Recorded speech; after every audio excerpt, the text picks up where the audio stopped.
Hello. Happy New Year. Doesn't feel like it though. Does not feel like it. Pup Lab, yes. Pup Lab. Because we're gonna try to pull for his 5-star card. I keep wanting to call these myth cards. I know they're not myths, but they feel like myths because they're an AU and they feel like myths to me. I read everything. I say it took 40-ish minutes. I'm not sure. Just for like the first part of main story, or like all 4 chapters. So like the 2 Xavier chapters and the 2 Raph chapters. Because that's so short if that's true. It feels so short to me. Mary, thank you for the 3-stream watch streak. Appreciate you. Appreciate you. Pup does too. I get the card because it left me. Yeah, I don't have that one. I shit you not. My very first pull. Each chapter is about 40 minutes. Oh, okay. Okay.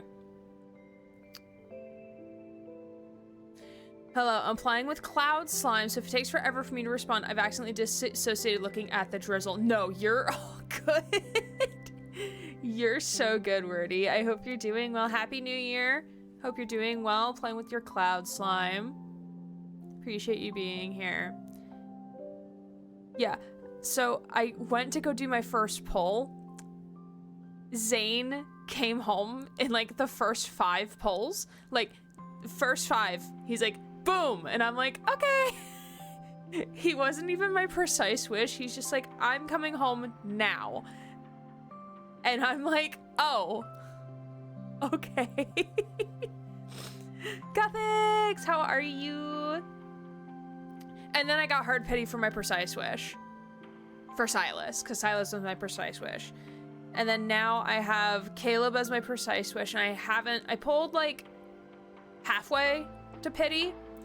Hello, I'm not playing with cloud slime, so if it takes forever for me to respond, it's because I didn't want to yet. That's valid. That's valid. No one's also forcing anyone to respond in my chat. I am not secretly holding a gun to anyone's face and being like, respond. Unless if you're one of my moderators, then you kind of have to if I ask you to do something. If you're here. No, I don't know why Zane decided to come home so fucking early. I guess he was just like, ah! Yes, lurking is very valid. This community, like, as much as I love chatting with y'all, I understand the need to lurk. Because I'm very much a lurker in people's streams. Like, I'll just chill in someone's stream. And, like, I very much like being able to just vibe and chill. And not feel like I have to respond to anything. Or if I say, like, hey, I'm gonna lurk. Like,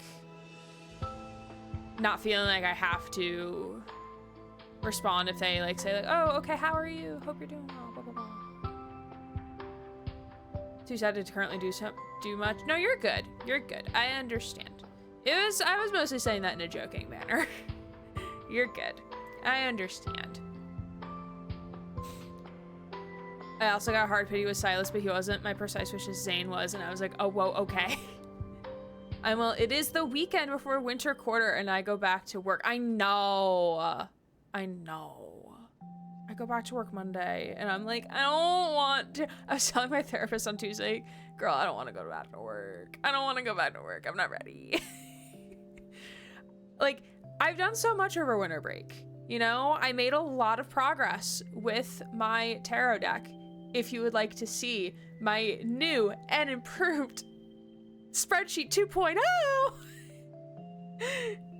Because basically, I redid this spreadsheet because as I was reading the cards and filling out, like, okay, this card is meaning for this one, I wasn't keeping track of, like, okay, does this new card I'm reading also fill that bucket? So, like, in case if it matches something else better. So I spent last weekend going through all the cards again and re-ranking things. Yes, color coding. Show me your spreadsheet. Yeah, so it's color coded 1 through 5. 1 means it is like wait, I have in my notebook of things to do. I do have a ranking system. Trust. So 1 means perfect or near perfect match to the tarot, and a 5 means very much a stretch. So like in relation to the keywords and whatnot is what I'm going off of. And I haven't fiddled too much with like the actual guide as of right now, but I have a 3.0 version of the actual deck with the cards and whatnot so far. Look, all those 4 and 5s for Wrath. That means the card doesn't match. It really means it doesn't match. Sadly, we want more greens is what we want. We want more greens. And like this, like at the top up here is like the first 22, the major arcana, and then each section has their own. Like even though some have 2s right now and I haven't equated to the card yet, I'm waiting. I want to read a couple more, especially for Fishy, for Raphael, because I feel like I could find a couple more cards that may best fit like 3 or 10 of wands, even 9 of wands as well. Because 10 of wands is about like burden and burnout, generally speaking. So I feel like I could definitely find another card to associate more with burnout, which Afternoon Arc like kind of gives like the vibe like he was kind of burnt out a little bit, which is the one where he does the online shopping and stuff. That card was so fun to read, not gonna lie. It was really cute. And Before Sunrise fits more with 5 of wands because it's them having some conflict and tension because like they're sharing a bed for the very first time, and like MC is like, this is weird, this is awkward.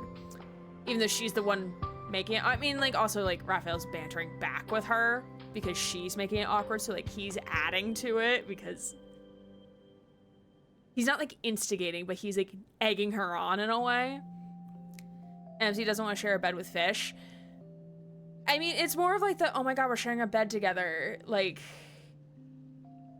and we're not dating or anything like that. It's, like, that kind of awkwardness. So, like, sometimes, like, I wait a little bit I read a couple more cards first before I, like, fully pin down which one I want where. So that's kind of where we're at right now. But, like, I've made a lot of progress. Like, I've read so many memories in the last 2-3 weeks. I mean, the entirety of December, really. Once I got accepted for this little meetup thing, I've been reading a lot of cards. So Caleb would have pulled them into bed and been like, you stay. Well, they were probably comfortable enough with their own relationship. But alas. So it feels like I haven't done a whole lot because like, yes, this is like tangible to show, like, yeah, I've been doing something, but it doesn't feel like I've done a lot. Like, I did make on my Notion page, I did make a little chart of my timeline of, like, when I need to get stuff done for this. And I think I have, like, at least another month before I need to fully finalize the suits.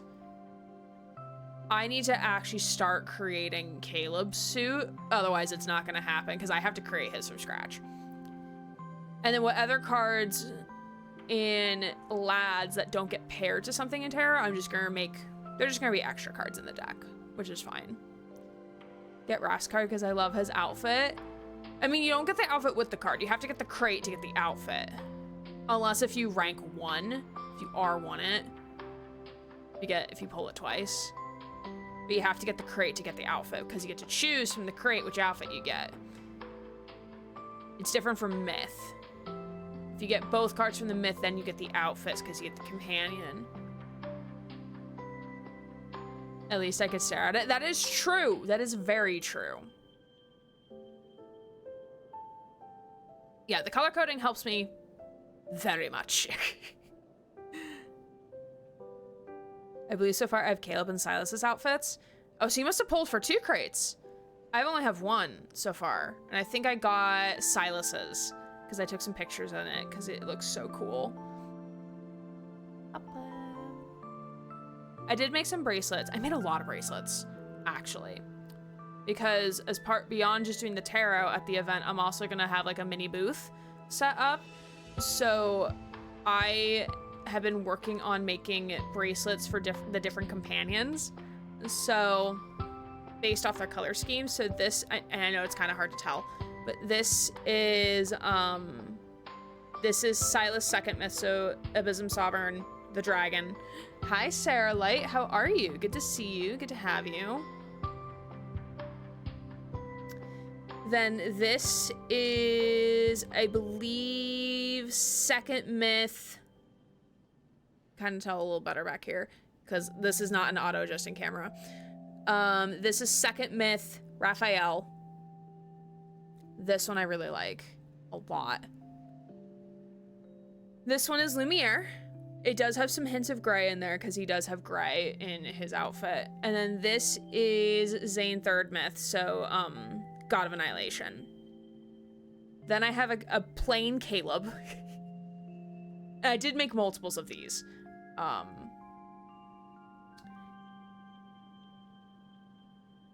plain Caleb.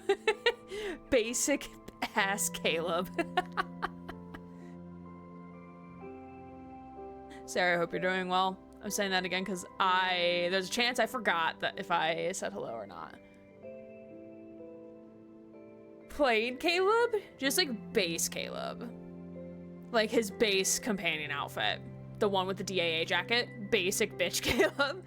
Would you be listing these on Etsy asking for a friend, which is definitely not you? I probably will after the event, I think. Either like the week of or something. I would have to figure out like how I want to list them and stuff, but I definitely do plan on putting them on Etsy at some point. If not, then I'll maybe throw them onto like my fourth wall store.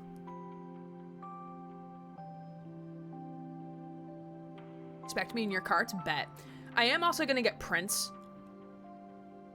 I want to get like some holographic prints because like some, especially the 5-star cards. I know, I was trying to make a pun, you know, plain. Ah. I knew like the plain, but I wasn't sure if you were being purposeful or you're trying to be like a pun or if like you didn't understand. I don't know. But like I picked up what you're throwing down. I just wasn't sure how you were interpreting it. Because with the 5-star cards, like beyond like the cards that the picture I pick for the tarot, like I have some other really good pictures I got. Especially when like the very rare chance I've been able to use the Lucio mode that I want prints of. So I'm gonna get prints. I'm gonna get them holographic prints as well. Low-key imagined Caleb as a plane, like that cursed TV show where the planes had faces and it's just Caleb's face, and now I'm horrified. I hate that. I hate that so much. Susie, why do you plague my brain? But I do remember exactly what show you're referring to. I just can't remember the name of it. Cannot, for the life of me, remember that name of that show. But I know what you're talking about, though. I feel like I watched that when I was younger. But I haven't, like, come up with resolutions for the new year, because, like, I've seen people talk about it, especially, like, within, like, paganism and like more like going back with like the seasons and stuff. Like winter is the time to like hibernate and rest and focus more on survival, whereas in the month of like March, April is like spring is like the birth, like the renewal, the rebirth in a way. And like that's like when people should be feeling more ready to like make new goals and stuff. And like I find like some truth to that, because like I know around the springtime, like that's when I like start feeling more rejuvenated. Like the sun is out more, the birds are chirping, bugs are starting to get back into my apartment again. Oh no. And I feel that resurgence of energy. So I feel like I'm gonna like make my goals around that point. JJ the plane. Yup, that right. Yup. JJ the plane. Yup. Yuppers.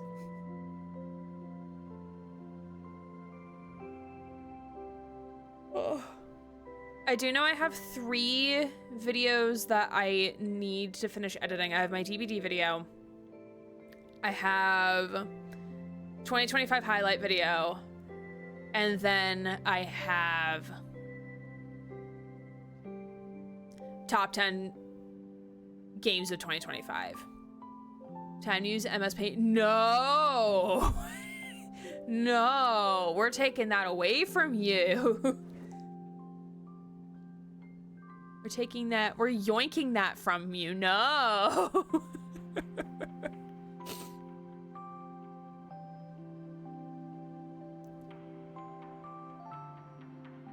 So I have to finish editing those videos. I feel like with the highlight video, I need to, like, I was going back and adding like extra clips to it, but I feel like I just need to just edit what I have and then just put it out. I feel like that's what I need to do. Instead of just like trying to make it like perfect and everything, because like I'm just gonna keep focusing on the tarot deck. Like my brain just does not want to focus on editing, which is like kind of low-key a problem. It's fine. It's fine. Susie, no. Pop said no.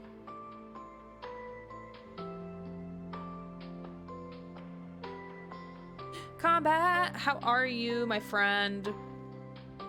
Welcome, welcome. We're just chatting before we go gaming. Y'all, I don't want to go to work next week. I don't want to work next week. Can I just not? Can I just have like another week off? Is that possible?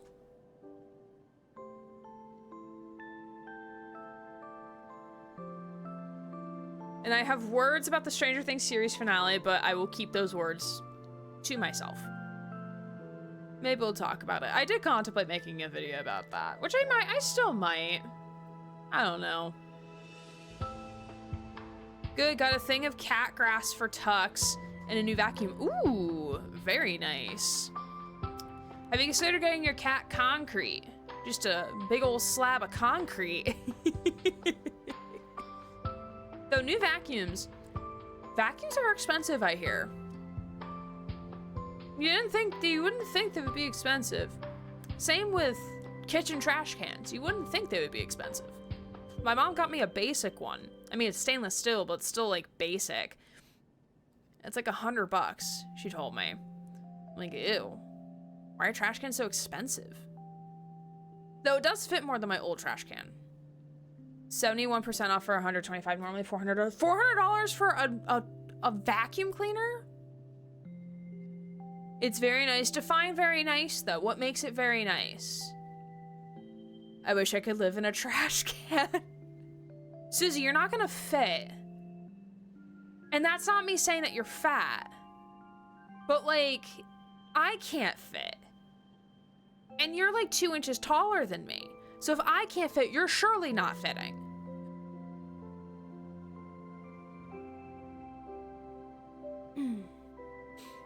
I still can't believe you're taller than me.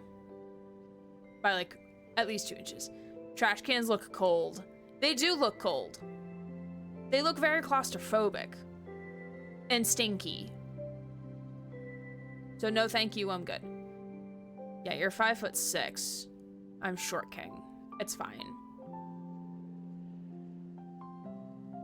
If I really try, I can be 5'5". If I really try, I can be 5'5". It means I can roll around everywhere, but my trash... Do you think my trash can is circular? My trash can is a rectangle. You wouldn't be able to roll.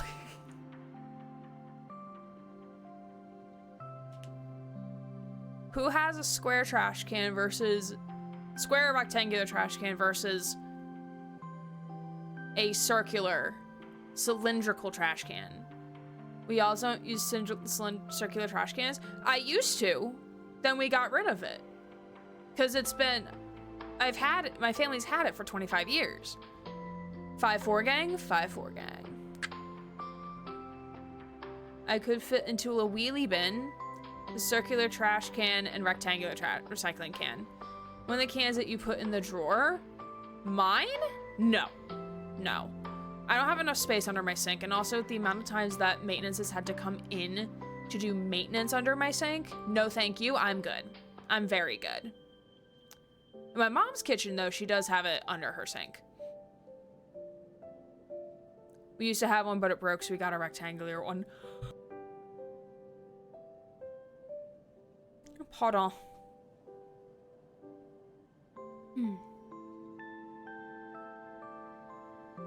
I have my round trash can behind me, but it's short and stout. I have a round trash can in the bathroom.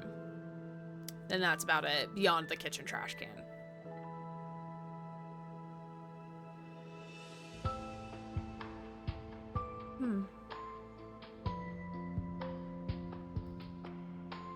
Oh. Y'all, I don't want to go back to work. I don't want to. Can I just not and say we did? Guys, once we got Jazzy, we could no longer have a trash can with a swing lid because Jazzy was hungry. Oh, yeah, you need one that fully closes. Yeah. I never had one with a swing lid. I like it when it's fully closed, especially for, like, food waste, because bugs and smell. Especially smell. Me neither. Anna and I do not want to go back to work. We're the do not want to go back to work gang. Bet. Even though 3 days next week I have to work from home instead of 2, so that's nice. But one of those days is orientation on a Friday. It's the only cat that I know that has tried to eat from the bin, and I hate it. Also, great, I may have made something beautiful. Considering that you were in MS Paint earlier,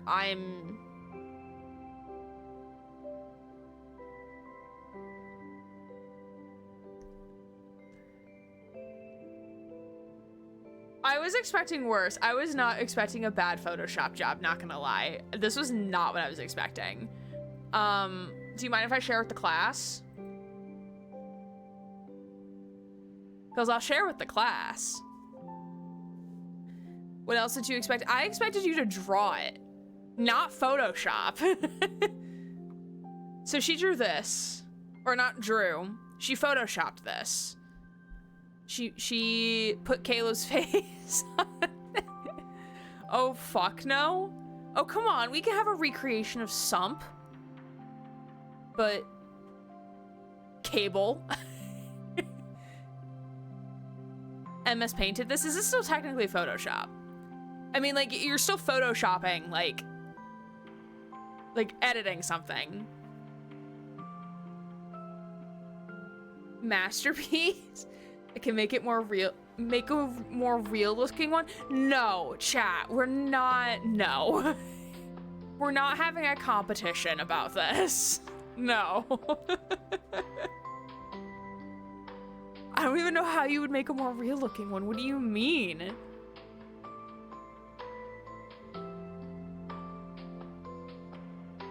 I'm yawning because I've been awake for 12 hours. My body woke me up at 6 a.m. Granted, I did go to bed at 9 p.m. last night because I was just wiped and I felt like I was gonna get the stomach flu again, and I'm like, absolutely the fuck not. So I slept a lot. 3D print it. Could if you had access. Get an access to a 3D printer. I love him.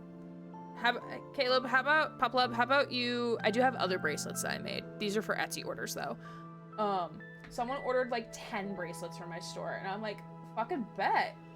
I have like my crates next to me, because like I was like making all of these during watching Stranger Things, and then I actually found out that I could listen to cards in Love and Deepspace while making bracelets, and I'm like, this is the best idea ever. The bracelets make him stand up. Look at him. Look at hims. Just a little cutie. He sit. More like he sit up. He's standing up. Because I don't have anything else to prop him up with besides bracelets, which these bracelets are going to get shipped out on Monday. So I have a lot. They ordered like 10 bracelets from my store, and I'm like, I love you. And they're all different Pride ones too. I'm like, hell yeah. Ray, thank you for the check-in. I hope you're doing well. Appreciate you being here. We also appreciate our lurkers as well. Zane's currently sat in an empty wine glass. It's dry. Okay. Wait, is it like a clean wine glass? Or is it dry because you drank all of it, but there's still residue of wine in there? Pretty bracelets? Thank you. Thank you. They're different Pride ones. I'm not gonna remember all of them off the top of my head. Oh, stop. So we got Bear Brotherhood, Xenogender, Gender Queer. This one I can't remember. These four I cannot remember. They're more of like the, I don't want to call them neo-genders, but the ones like that are not as familiar to me. But the flags are very pretty though. No comment. Susie, you gotta clean out the wine glass before you put the little mans. Like, just like wipe it with like a cloth just to make sure there's no residue, because we don't want him smelling like wine. We don't want to get Zane drunk. No. I still love that like Silas is like an average drinker. Like, he's not like a lightweight or a heavyweight. I love that for him. I mean, I would, but why not? Why not? Why not? Drunk Zane is something. I don't have that card. I saw someone made like an animatic of it. It's very cute. Very cute. Okay, so I need to make a very quick note of all the things we need to do today in game. Once I figure out what page any of this is on. Okay. Want to see Silas drunk? Yo, I would love to see Silas drunk. I want to know what he's like when he's drunk. I wonder if he's a crier when he's drunk, because I don't think in any story card that I have read that we've seen him cry. So I wonder if he's a crier when he drinks. That would be kind of fun. Okay, so we need to do at least one main story chapter, like overall chapter. We need to do limited polls,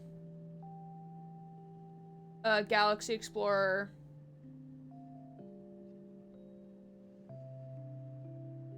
home. We need to bring Zane and Raph to the home, because I haven't done that yet. How far are you in Silas's third myth? First chapter in. One chapter. I have not been able to commit to watching the entire myth yet. Because if/when I do, I want to take notes on it, because it helps me like better understand everything and like be able to go back and like reread like the notes and stuff. And like for the tarot stuff, like I've been really focusing more on like the cards that I'm gonna be able to get through faster, you know? So like all of the extra stuff I haven't watched yet. So like all the tender moments, the secret times, the other 5 stars that I haven't watched yet. So I've been really focusing on those. Then eventually I'll go back to third myth. And like by doing this, hopefully like this will have me like permanently caught up, so that when new cards come out, like I can just like watch them near immediately, and then not feel like there's too many things for me to do, you know? Okay, so Okay, I think that's all the things I want to do in game today. Ideally. The moment you opened the door, I saw your silhouette on the holographic display.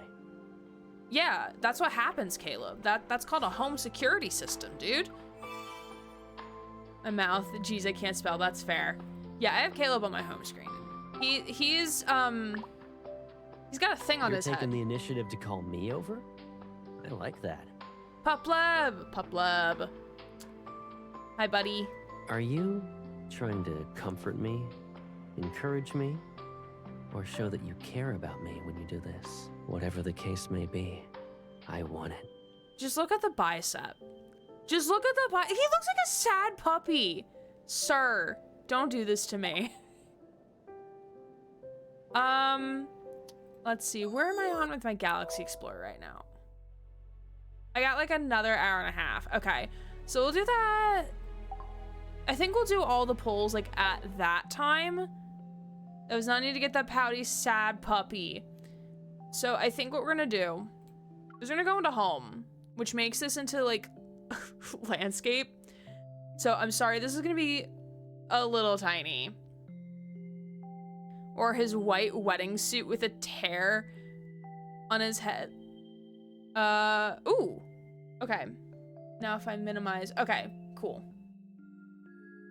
So I need to bring Zane and Raphael into the home, but we'll hang out with Silas real fast because Silas is still chilling with us. Silas also wore his wedding suit today. He also wore the wedding suit today. Oh, my flowers need some care? Okay. Ooh. Hi! Sir?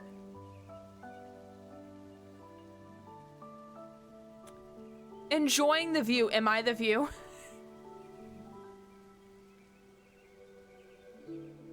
Am I the view?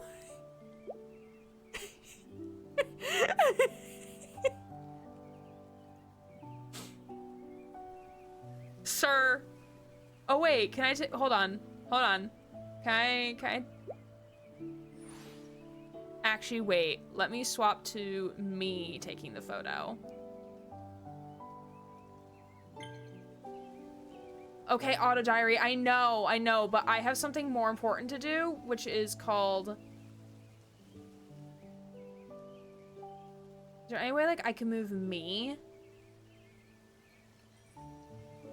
Ah, dang. No, okay. Okay, I have to move me first. I've only invited Caleb because house is very laggy on mobile. That is so valid. Sir, if you want to sing, go for it. No one's gonna stop you. Okay, I hope this will get me the angle that I want.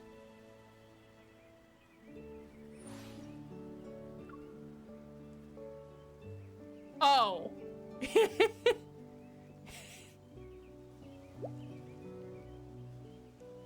He's behind bars, everybody. He's behind bars. We put him in jail.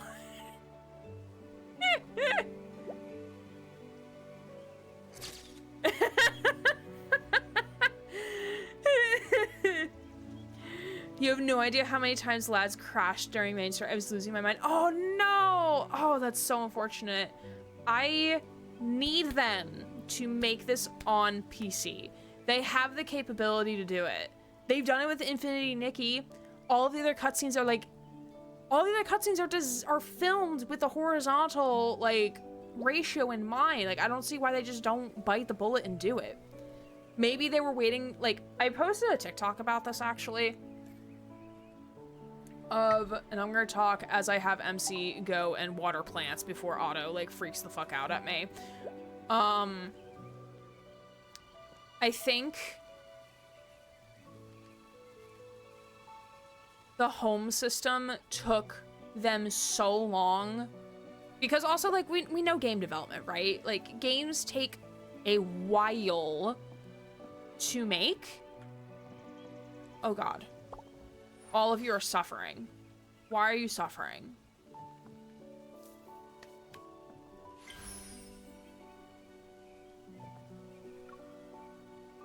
Or do this manually, it's fine.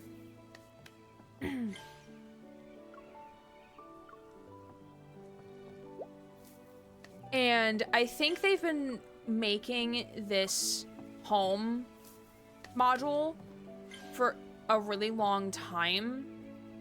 So I think... Ah, shit. Won't earn garden XP? Yeah, these plants can wait. It's fine. I don't have enough vitality for this. It's okay. So I think maybe, like, I would hope that maybe the next big project that they do is doing a port to PC. I think that's the next big project. I would hope it's the next big project. I will eventually bite the bullet, download an emulator, but God, I'm so stubborn. Why are you stubborn about it? Like, what is stopping you from downloading an emulator? You were MC Betray says and gave him to unicorns. Shiris, good to see you. How are you? We're gonna go annoy Silas now. Do you want to do something fun? Do you want to, like, propose an idea, sir? Look at him in his cute wedding outfit, though. How about we dance?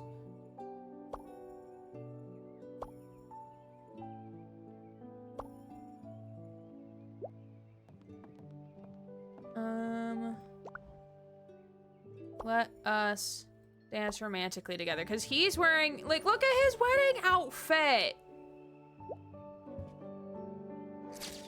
He's so precious. I love him. Just got off work. Princess, hope work was well. Look at them. That's my husband.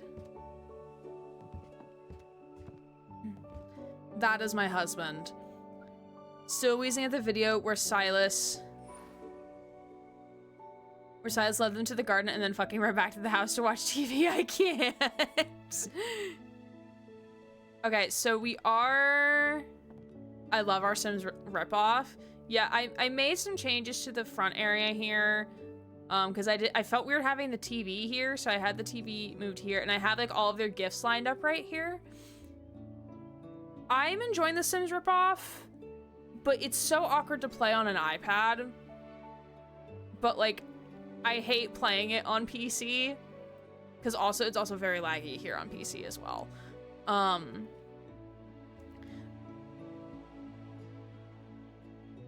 So my hope and dream is that they port it, like, this big project is done, like making the home module, so that the next big project is going to be them porting the game to PC properly, like officially porting it to PC. Or PC/console, because not everyone has a PC, but some people do have consoles. I believe it stems from me playing console for so long, because even though I have space on my PC, I'm just hesitant on downloading an emulator with a game that is a lot. I mean... my PC is older than yours, technically speaking. My PC runs this fine. The only reason it's hot is because I'm also streaming it at the same time. Like, that's the only reason. Like, this is not that big of a load. This is just laggy because the port is just laggy because it's an emulator. It's not an actual thing. So, like, my goal for you this week, Susie, is to download the emulator. I think Julie gave us instructions on how to do it. It's, like, super, super easy. Like, this has caused, like, no problem. It's made reading the cards so much easier to do.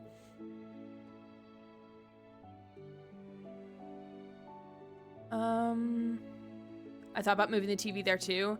Yeah, Silas, just go do something, please. Just stop staring at me, all right? Well, actually, no, we're gonna swap him out. All right, chat. Y'all are gonna pick. Y'all are gonna vote. Type of 1 if you want me to invite Zane. Type of 2 if you want me to invite Raphael. Because neither of them have been to my house yet. Type of 1 for Zane. Type of 2 for Raphael. We have to do both. So we will do both. This is just choosing who we do first.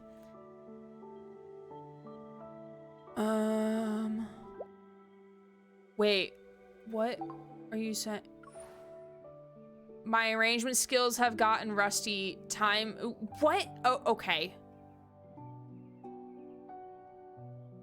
Okay, he's just vibing. All right, that's fine. All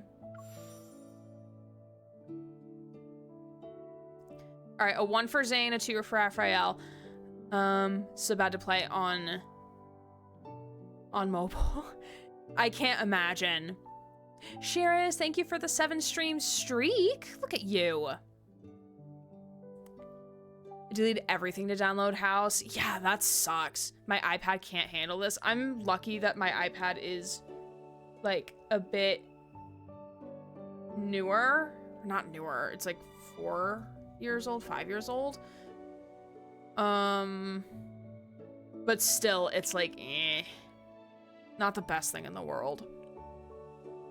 Just because like it's like so top heavy, so like my hands start to cramp after a while. I have to have it leaning against something for my hands not to hurt, especially like when I'm in combat or something.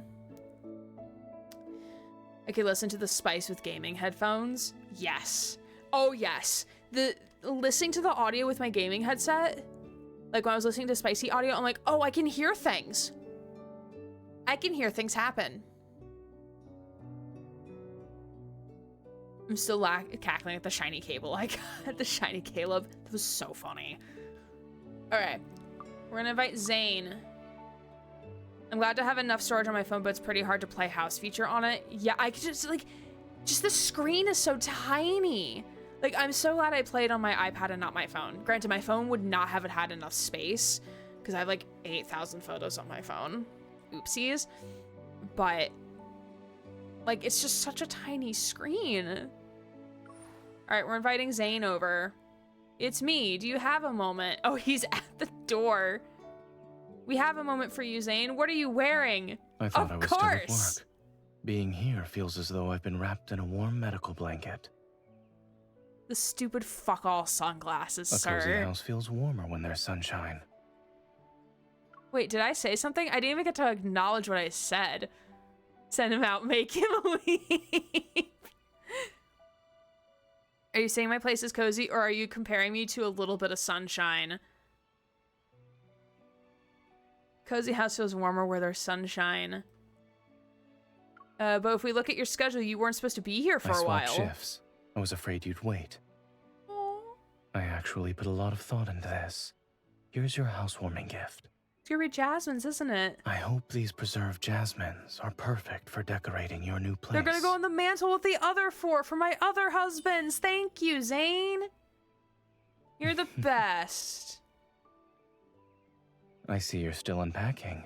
Would you like some help? Unpacking? Bitch, I need new pretend to be polite. Oh, yes. Favorite workaholic Dr. Zane wants to do his part-time job after his shift. In that case, I won't stop him. All right, then. I only ask that you remember to pay for my services. Bitch, I ain't paying you for nothing, man.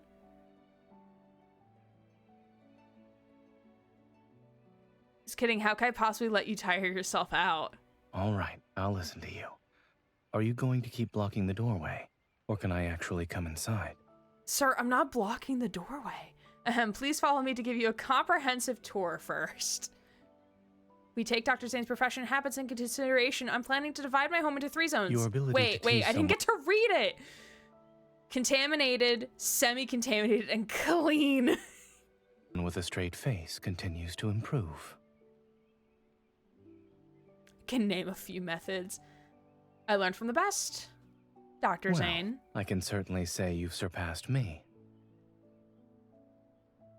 The fact I can't make you laugh proves I still have much to learn. Although I appreciate your attempt. Your attempt to set boundaries. Oopsies. This is your home. It's not a hospital, and it's definitely not the one I work at.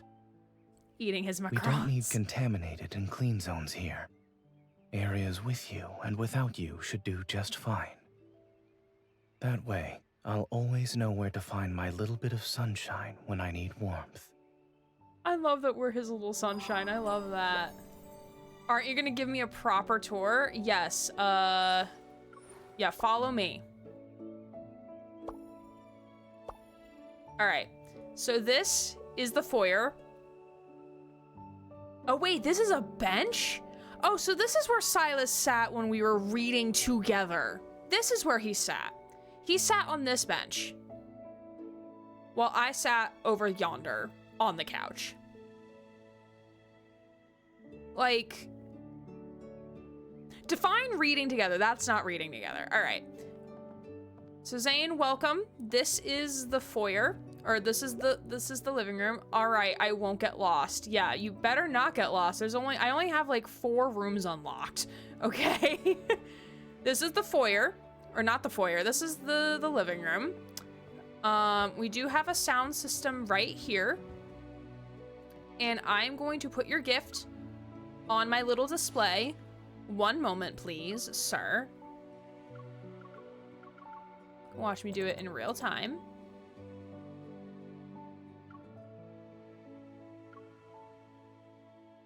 Oh, where are the other flowers from, saying? You're gonna ignore those. Our eyes ever break, we can let them rest? What are we doing? Oh, enjoying the view together. That's actually one of the things I need to do. I am noticing they did use like the same animations for like all of them, for like certain acts and stuff. So like the dancing, the staring at the window, which like I guess makes sense. I was just hoping, I guess, for like them to like all have like their little like intricacies to them and not be the exact same, you know? Caleb sat there for 5 minutes on the first day. I was like, sir. Watching the emotes when they do this. Yeah, the emotes are really cute.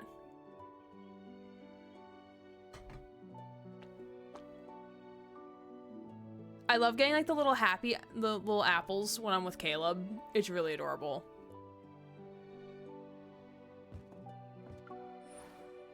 All right, what else do we have to do for it to be chat with Zane? Okay. I want to talk about your fuck all outfit, sir. Zane, did you make these ice cubes in the fridge? We don't have a fridge. Ma'am. Ma'am, we haven't unlocked that yet. We don't have a fridge. What fridge do you speak of? What?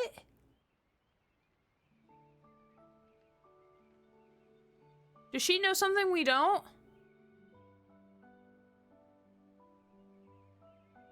I bought them. You bought... who is buying ice cubes? Hold on, wait, who's buying ice cubes? Just get an ice tray. The only acceptable answer to buying ice cubes is like if you're like having a giant cooler and like a party. That's like the only acceptable answer for like buying ice cubes. The only acceptable answer. Don't buy ice cube. No, don't buy ice cube. And why would you buy ice cube, sir? I wanted to see if there's any difference between the drinks made with my ice and ice from the grocery store. You know what? That's valid. That's a valid point. If you prefer the ice I make, this will be the last time I buy these. But your ice also never melts, so like... Oh, hi. We're in... Almost in first-person point of view. Okay, that was interesting. Okay. We do need to change his outfit as part of this. My mom had to once buy ice cubes when she had a toothache. Interesting. Like, instead of, like... I guess, like, if you don't have, like, an ice tray or anything like that. Or if they're, like, super specific ice cubes. Oh, I did get this outfit for him. I did buy this one in the chocolate shop for him, so I'll make him wear it. Let's see. Here, if he wants to talk about ice cubes, we'll give him... give him the fucking ice back. We will make him take off the sunglasses, though. Though... Put on your glasses, sir. And... Let's give you earrings. Let's actually give you these ones. Also, neckwear. I really hope this does mean necklaces in the future. I really hope that means necklaces in the future. And kissies. His glasses and out of his earrings. I know, right? Oh, he's in the garden taking a walk. Very, very nice of him. Let's see. Let Zane sing one time. Okay. And then watch TV with Zane. I love my boys have embraced the gold scarf. Can I actually, like... Can I change the names of my rooms?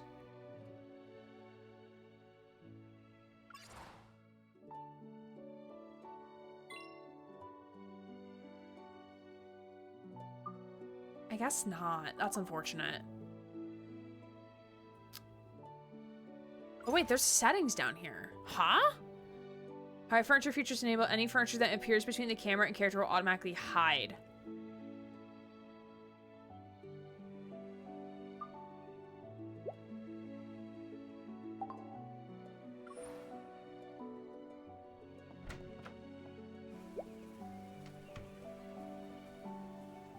Look at him.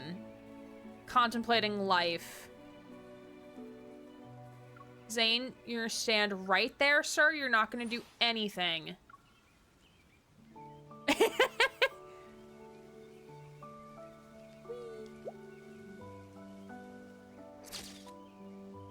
Contemplative snowman. Yes, contemplative snowman.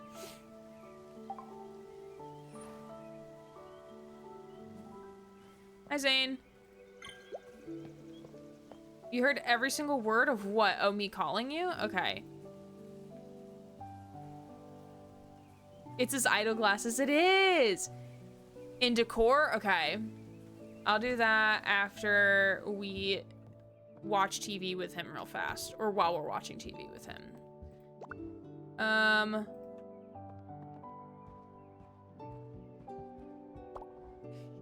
Let us watch TV together.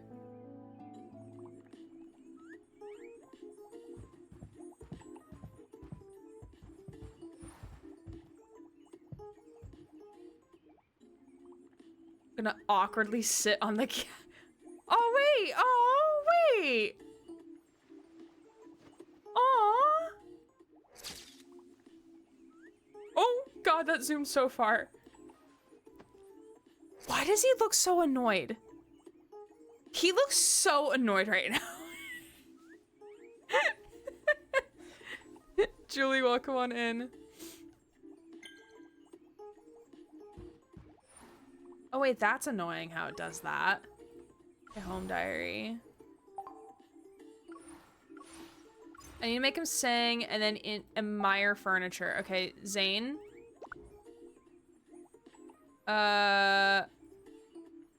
Zane, I need you to follow me.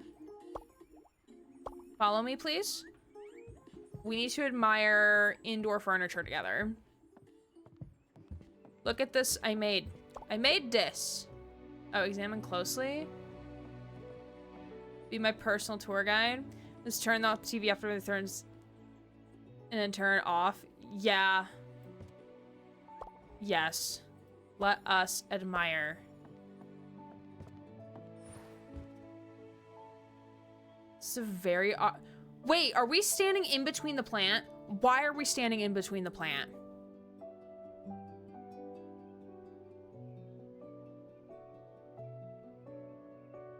Is this the third wheel? Are you the third wheel, sir? All right, Zane, I need you to sing. What are you gonna sing for me, buddy? La, la, la, la, la, la, It's the sixth love interest. La, la, la, la, la, la, la. He's singing the main, home screen main theme. I forget the name of it. Such Sims logic. Deepspace Overture? Yeah. Okay. And ta-da, we did it! Yay! I'm guessing something good happened. You've been grinning from ear to ear this whole time. You passed the test, Zane. Congratulations. Since when did Dr. Zane become an expert at reading people? You flatter me. However, this skill only works exceptionally well with you. I have a gift for you. I don't recall today's date being special, let alone extraordinary. Nor is it related to me for that matter. Love the fucking ice pack on his head that I put there. How do you know if I remembered correctly? Aren't you always busy? You would have reminded me in advance. Several days ahead of time, to be exact. Therefore, I can only conclude that you simply wanted to give me a gift. You passed the test, Zane. That's what happened. I wish your ability to read people could be a little bad sometimes. Ta-da! A key card? Why are you giving this to me? Excuse me, I burped. There's words happening on screen. Understood. I'll make sure to remember that in the future. Thanks, Zane. Thanks for affirming me right now. Yes. Today will be a special day for me from now on. Yeah, Zane, I burped. Congratulations. Thanks for being a witness. Isn't it intriguing? Recently, you'd asked me which home I think of first when I'm tired from work. You were already planning this back then, correct? You noticed? You already forgot? Please allow me to remind you that my people reading skill is very effective when you're involved. This isn't good. The challenge of surprising you has dramatically increased. I can prepare surprises for you from now on. Doing Raph's story When update you're section. happy, Ooh. I'm also happy. It's basically a mathematical principle. God, his eyes. His eyes are so pretty.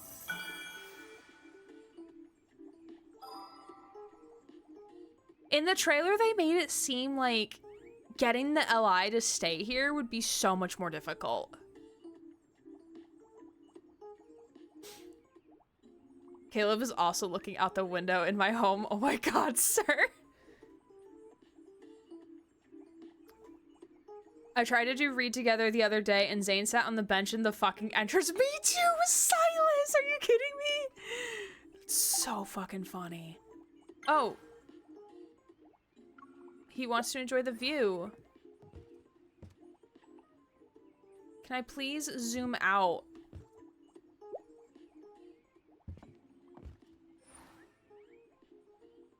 Why? Okay, there we go. That's better. Okay.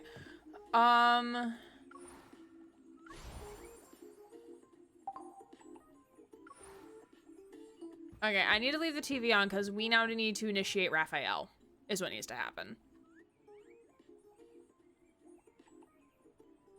Congrats, Zane. You unlocked the chocolate factory. Oh, wrong story. Wait, what story is that from? Oh, wait. He wants to sit on the sofa. Okay, let's do that first.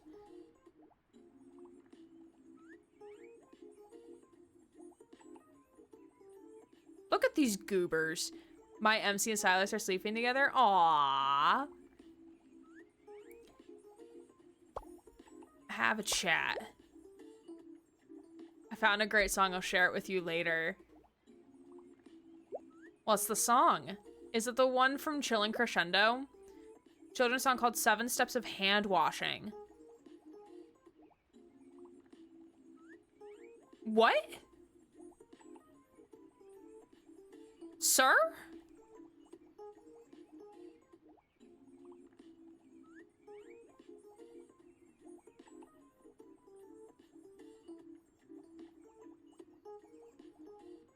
Okay. Yeah, that's fine. That's normal.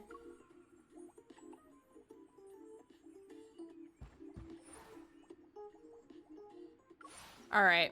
Let's swap them out. I hate that this doesn't also affect affinity, from my understanding, at the very least. Ding dong, a Raphael is waiting outside your door.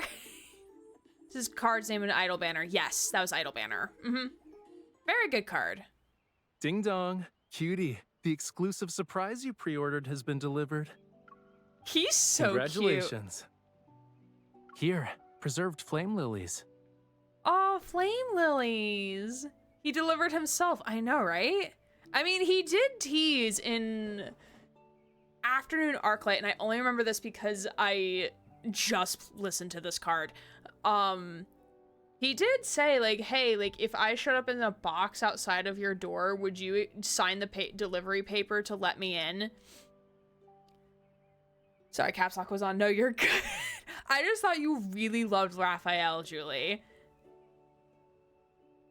Where do I find Raphael's on Amazon? I don't know. I don't know, actually. I'll never go over him calling MC cutie. I know, it's so cute. I hope your life here will always be passionate, radiant, and beautiful, like these flowers. Stop it, you're winning me over. Radiant and beautiful, this blessing sounds exactly like Raphael. Thank you, I really like... And he's gonna cut us off. Oh, are you saying you like my gift or moi? Be honest. Yes. You. Got it. I'll replace them and be a decoration in your room. In that case, I'll need to inspect the merchandise It's more already carefully. here. Also, we have a no return policy. This party is This party is just for the two of us, though. We can call it a date. Why not, right? Maybe what you need now is an interior design consultant with good taste? Please, I don't want to design my house. Do you know anyone? Allow me to humbly nominate myself. I'm very professional, you know. I bet you are, sir. Sounds promising, but I need to give you a warning. My standards are extremely high. Why don't you tell me about your qualifications? Excuse you, we'd be here all day, and no one has time for that. So I could tell you the most unique one instead. Sure. After all, in this world, only one designer understands your creative vision. Me. Oh, right, my payment. Oh, right. My payment? Oh, his payment. Excuse I me, hope the princess. door to this house will always be open for me, cutie. Thanks. He's so cute. Also in the grandma outfit. I can explore this place with you. Your most special guest. Well, join me in following me. We're gonna speed run, getting up to speed, the tonal whiplash I have with Raph right now.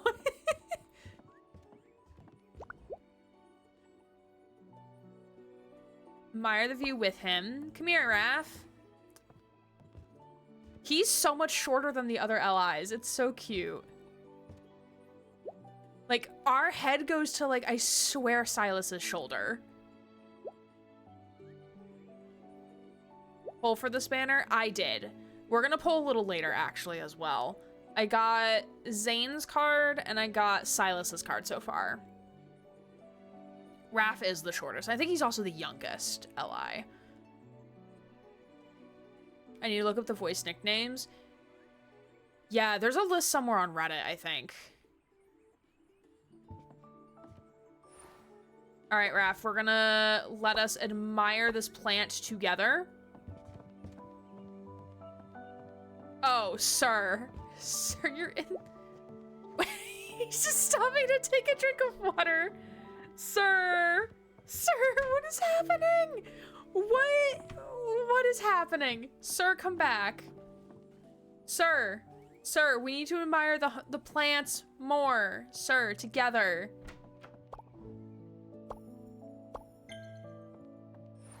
Not in the same waters. I'll swim over.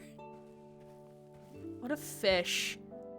My fish. Our fish.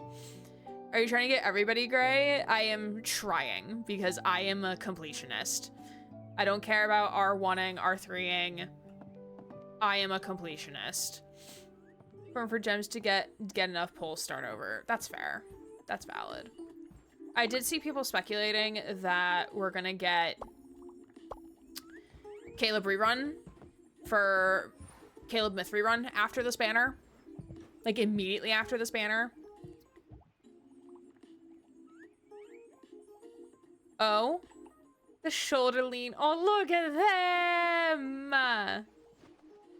He looks so annoyed. So far, I have Zane's 5-star and Silas and Caleb 4-star. Yeah, I have Silas and Raphael's 4-star. I want to get as many diamonds as I can and then pull. Valid, valid. I lost my first petty to Silas and then I got Caleb. He's a fish. What did you expect?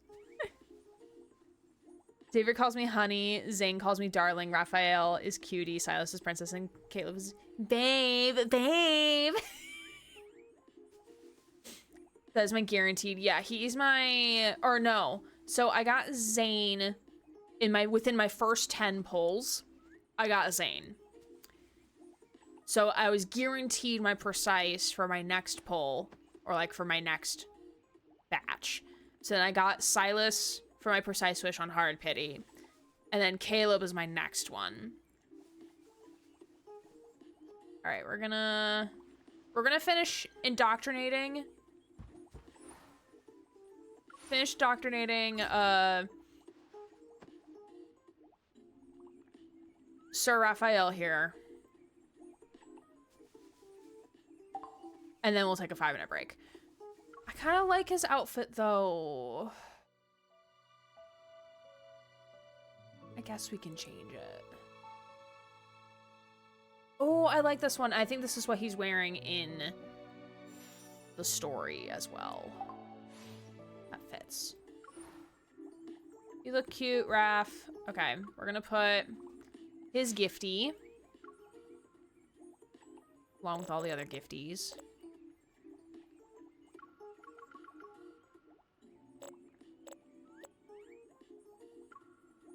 Wow, look at them.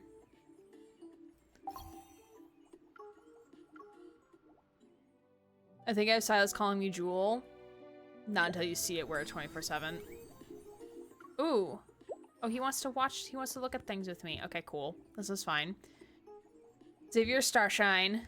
Zane is Snowflake. Raphael's Cutie. Silas is Darling and Caleb. I have MC's default nickname. Rosie for my headcanon, but he called her baby. Aww. Silas calling me Jewel. Yeah, I don't put nicknames in because I just like being called Gray. Okay, I want to see you sing.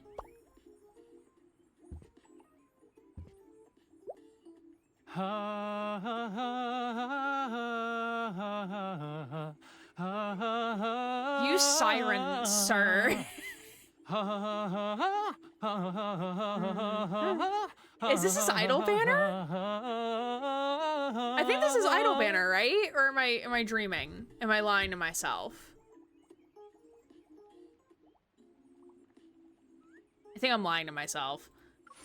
All right, and we gotta talk. Gotta chat him up real fast. Okay, wanna talk?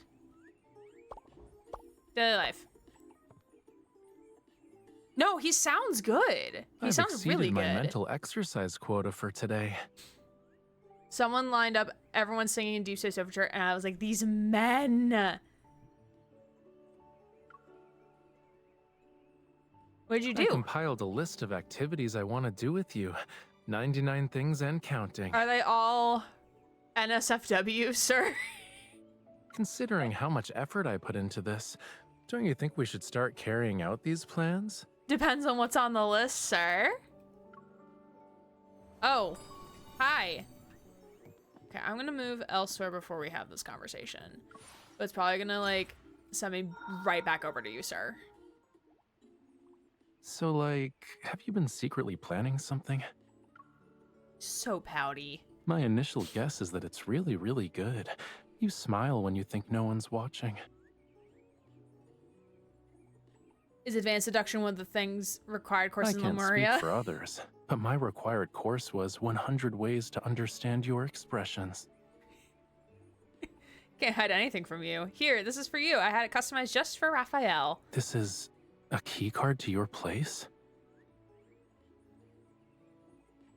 That's right, and it's been enchanted. Whoever touches this card shall willingly enter a bond with me.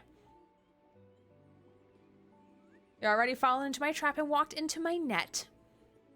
This bond wouldn't happen to seal me in this house forever, right? And breaking the spell surely doesn't require a kiss from this house's lovely owner. He's so cute. You know, I'm not sure I'd even try to break the bond. Look at those eyes. Here are my terms. Raphael can swim into my world without any conditions and appear in my life at every corner. He's so adorable. Oh my goodness. You really want to give me this key card? I already gave it to you, sir. And to be fair, I'll give you a chance to change your mind. Does Raphael want to sign this permanent bond? Can I add more? I won't just appear in every corner. I want to count the morning dewdrops on the balcony with this house's beautiful, kind owner. You don't need to butter me up At noon, anymore. I want to playfully argue in the kitchen about how much cilantro and green onions to use, and later watch the stars Sir, twinkle we have outside no together. kitchen. We have no kitchen. And I'll do that. I'll draw red flowers on your face once you're asleep. Everything sounds great except for that last part, which is still up for discussion. Not the cilantro.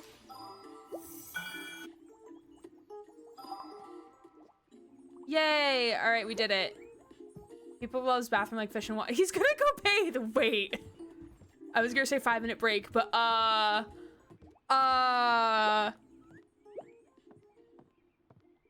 he said stay with me for a bit. Okay, have fun.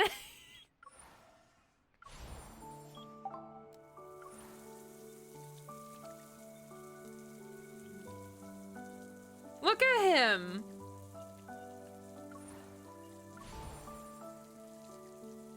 To look or not to look, he showers at your home. Can we get diamonds for those shit that? That made no sense. Oh, and you said in decor we can change the room name, so we're gonna do that real fast. Fuck.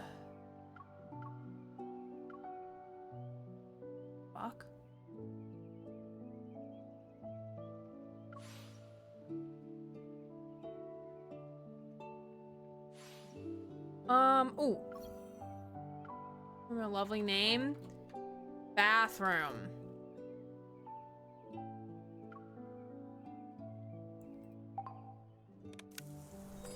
Most performances while bathing. How sweet. Hi, Fawn. How are you? Of course, so she's going straight for the shower. Of course he is. Wait, did he make it too hot? Oh my god, wait, he made it... Wait, he blew bubbles!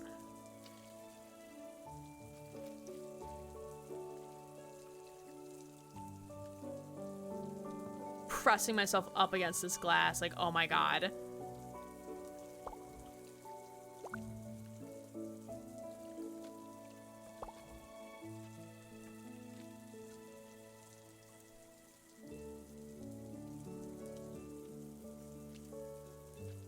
Are we having boyfriend aquarium hours? Hi, Skitsy Poo. Welcome on in. You get a complimentary squeak of Squeakums the rat. Thank you for the follow. Much appreciated. Aaron, I knew you were a peeping Tom. Hey, this is our boyfriend. One of our 5, actually. Fun fact. All right, I'm gonna let him bathe. And we're gonna take a 5-minute break because we are actually overdue for a 5-minute break.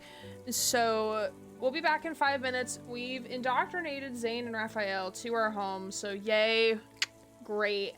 When we come back, I think main story, I think is what we'll do. We'll start main story because I have not started the new main story updates yet.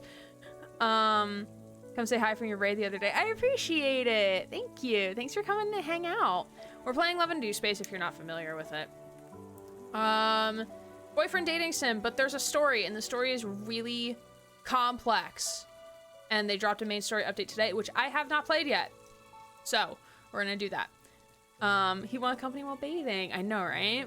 I'll go put Raphael to bed. All right. But we will be back in 5 minutes, so don't forget to take care of yourself. And we shall be back in 5. Oh, that's long. Hello, friends. Anna and Xavier made it into the pile. We still got Puplub over here just chilling. Fishy is still showering. He's still taking a big fat shower right now. So I think I'm gonna leave him be. And I think I can have all 5 of them set to show up at any point, I think. So I think I'm gonna do that. It makes things a little bit more interesting, you know? That's one wet fish. It is. And I think like he's using his evol to heat the water. I mean, like, hey, if I don't have to pay the heating electric bill for that shit, fuck yeah. Wait, I don't think there's anything I can do else at the moment. So we're gonna actually pivot back to regular game now. And I think we get started on main story and cry, probably. So healthy enough he could chip in for the water bill if he uses too much. That is also valid. I mean, given the house that we have, like, MC's rolling in it, I assume. Okay. So... y'all, I don't know if I'm ready. I don't know if I'm ready for main story. We'll do the polls and Galaxy Explorer at the next hour. I headcanon Silas gave her the money. Hey, maybe. You never know. Yo, I don't feel ready for this. So we're starting here. I do have to say, the fonts and the typeface that they choose for like every banner, every heading, like everything like this, chef's kiss. It's so fucking good.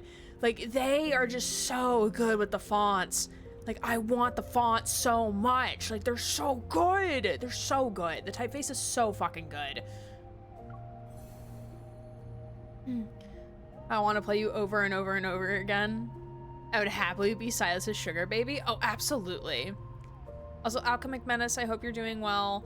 Anyone who came in during the break, I hope you're doing well. Appreciate you being here. We're playing the main story update for Love and Deepspace. Love and Deepspace being a gacha dating sim, but there is a story to it, and the main story does not include dating the men. It's just like how you know the men in it, and the men are very, very cute. So, all right, let's go. Let's do this. Ooh, flash warning. At this long-awaited press conference, Val Sanatorium announced they would temporarily stop accepting new patients. So this, from my understanding, is this is like the new facility that oh, this is what's going to cure protocore syndrome, even though we know it's not actually going to cure protocore syndrome. It's actually just going to make everything worse. According to the official statement, the rationale is that they want to focus their limited resources and expertise on patients with greater needs. Okay, that's valid, sure. Appearing as a spokesperson, Director Wicker takes no questions from the media and bows before leaving the conference room. Having escaped the relentless cameras in hot pursuit, Director Wicker feels satisfied. His mission is complete, and all that remains is filing his final report. I'm still thinking of Zane and the gun, oh. Hands down one of the best scenes. Hands down one of the best scenes in the game. In the main story, at least. Just as he relaxes, a curtain flickers in his periphery. A hard object is pressed against the back of his head. I ask and you answer. So long as you don't lie, I can guarantee your head will stay intact. Who? Whomst? That's not a voice I recognize, and that's definitely a voice filter. Or something. We can talk about this. Where's Benedict? Benedict Cumberbatch. I don't... The lie that was said instinctively has barely left the lips as the sound of a laser weapon being charged resounds. Director Wicker bites the tip of his tongue. He uses the sharp pain to regain his ability to think and weigh his options. I'm not sure, but he might be on an unnamed floating island. Oh, is this a truth laser gun? Canonically spends 4 hours in bath, so yeah. The location? It's a moving island. No one knows its exact coordinates. Is it Skyhaven? A person like me knowing this much information is already an exception to the rules. Please understand. One last question. Yes. Is Stanley still alive? Director Wicker feels as if lightning has struck the back of his head. His entire body, even his heart, feels slightly numb. Seemingly unsure of how to answer, he mumbles incoherently as if the question itself fills him with tremendous fear. A series of muffled gunshots reverberates behind him. Director Wicker's legs give out as he falls. He clutches his head, horrified. He stares at the reflection on the wall. The assailant who attacked him is forced to leave through the window. Their face isn't revealed, not even once. Footsteps approach. Trembling, Director Wicker turns and cries out in shock. Benedict! Director Wicker, you handled the press conference well. You lived up to my expectations. However, it looks like you can access knowledge you shouldn't otherwise have. Huh. Huh. So was the assailant a spy? Since you're interested in the floating island, would you like to see it yourself? Wait, hold up.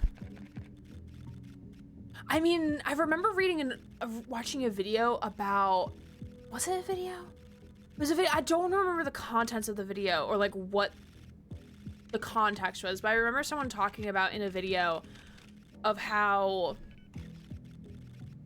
at Blizzard, like at like these large corporations, like you have people within the security department who will pretend to be scammers and hackers to make sure that like security compliance is like up to speed, like everyone is being compliant with security protocol and like not falling for scam emails and stuff. So like I wonder if this is the equivalent of that, of like, oh, we need to make sure people aren't able to, like, if they have this knowledge, that they don't have the knowledge, that type of thing. That's kind of interesting.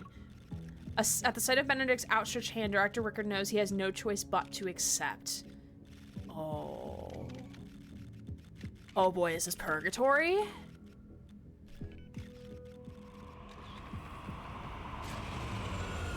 Private aircraft takes off under the cover of night. It encounters a floating island that suddenly appears like a mirage.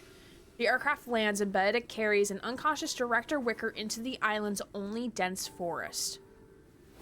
He places the modified Director Wicker on a metal surface somewhere in the woods. Almost like a sacrifice, the body sinks into the ground? Huh? What?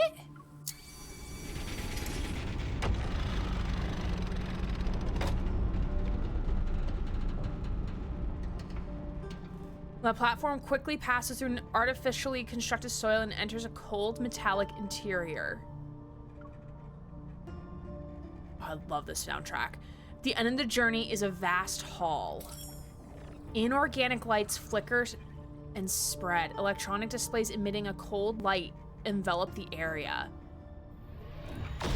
Bright floors, curved walls, and soft lighting are constructed by holographic blue lines. In no more than 10 seconds, the space is fully built. Even more refined lasers interweave to form 4 or 5 human figures. This is the Fountain of Atay's latest achievement. It doesn't look impressive. She's pretty. Languid woman. That's a very interesting description. Figure walks around Director Wicker, loses interest halfway, and turns to ask another hologram. Long time no see, Professor Lucius. You took so many things from my Gaia biotech, and this is all you can accomplish? The Fountain of Atay's core has nothing to do with your precious research center. Souls can't be shaped, and external devices are useless. You're here. Quiet man. Oh, who are you and why are you pretty?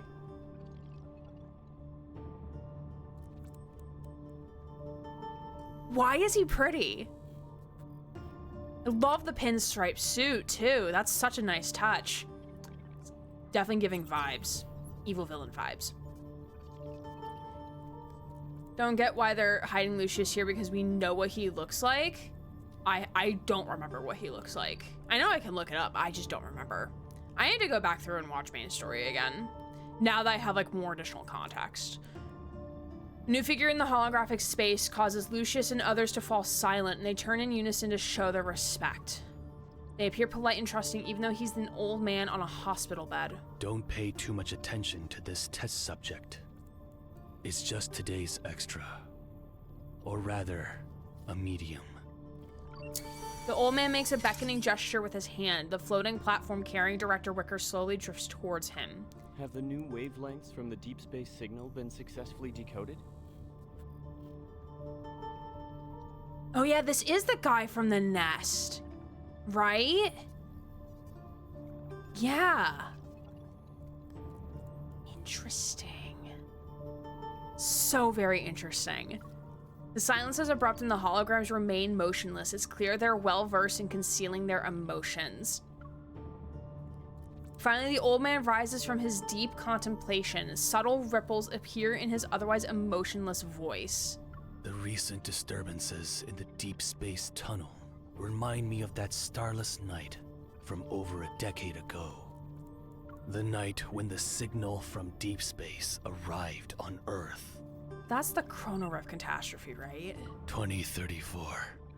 In that era when aerospace technology was advancing, humanity's ambition for deep space exploration expanded faster than the Big Bang. Institutions competed to decode it. They all wanted to be first. The literary world dramatized it. Ignorant masses worshipped it. And they even created the Deep Space Academy. His voice in the main story when he talks to Raph does sound like Caleb. They probably found a new VA for him here. Yeah, especially if like the voices sounded way too similar. Yeah. Because they probably kept him around at that point, thinking like, oh, Caleb is probably going to be an LI. Can't remember last year, but get out. Can't remember last week, and he's like that one night a decade ago. That's why I'm thinking it's like the Chronoriff catastrophe, because that was such like a monumental thing that happened in this universe that like you would remember like clear as day. Caleb's VA is also Jeremiah. Yeah, and also like we've seen Jeremiah so much that it wouldn't make sense to change VAs now for Jeremiah. Whereas, like, the one guy at the nest, like, he was in, like, one scene and spoke, like, maybe 4 lines. Maybe.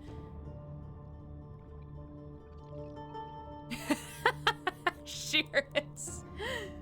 But only our decrypted information is closest to the truth.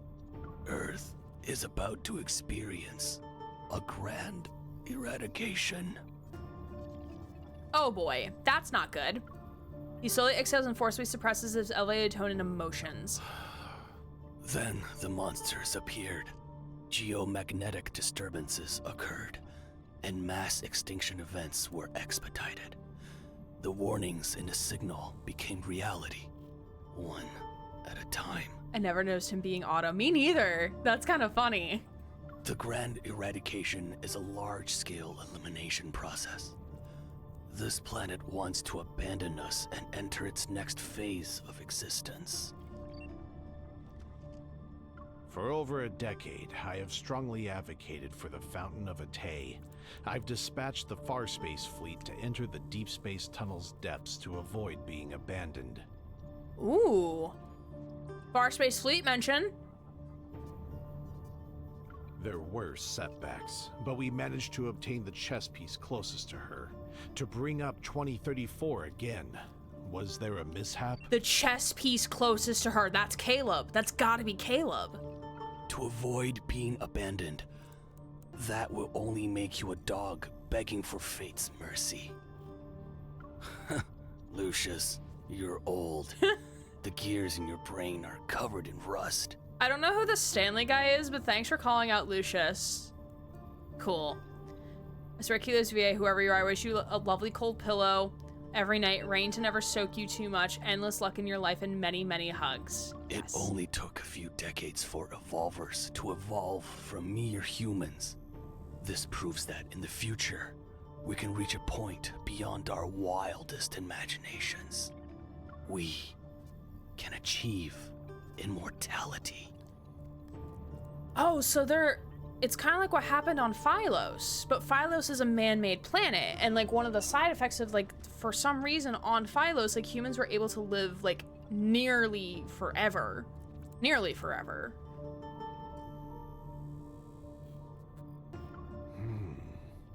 So it's like they're trying to recreate it in a way. Who knows if it's impossible or not? The Lemurians who escaped the last grand eradication are practically living specimens of immortality. And also the people who lived on Phylos. But that planet, I think, like, technically exploded? Something happened to it. Of course, there are also the little ones who came back from the other side of deep space. It proves that some people found a way to survive. I wonder if she's talking about Phylos in this instance. Planetary immortality only costs a few more lives, but it's still cost-effective. Yeah, she's talking about Phylos. What do you think, Soren? Oh, Soren, he's the one from Xavier's chapter earlier. Caleb was going back into Deep Space Farspace when he was done with MC in his story section. He was indeed. Aside from the decrypted deep space signal, there's no concrete evidence that suggests Earth will face an apocalypse. Bowl cut looking ass, teehee. I mean, quiet man. Unless if they make an apocalypse happen. Like if they force the hand of the planet to make an apocalypse happen. As for that unkillable monster in the N109 zone, Silas. we can't confirm whether the life form is truly indestructible. Silas. So how do we determine whether our persistence in pursuing immortality is a noble endeavor or absurd paranoia? How are you call Silas that? How dare. It's okay. The deep space signal isn't an oracle or a prophecy. It's mercy from the universe's governing laws that wish to give humanity a reprieve. What we're able to decode are predetermined facts already set in stone. That evidence you want, it's already part of this world. He raises his hand. Violently fluctuating metaflux envelops the man bound on the platform. The transformation is completed instantly. A wanderer replaces the human shell only to be killed moments later by hidden weapons. A crisp metallic chime accompanies the fresh protocore as it falls onto the platform. Protocores are one of the most powerful pieces of evidence. Don't mind me just eating some chicken, and hopefully they just keep, you know, they keep doing self-monologuing.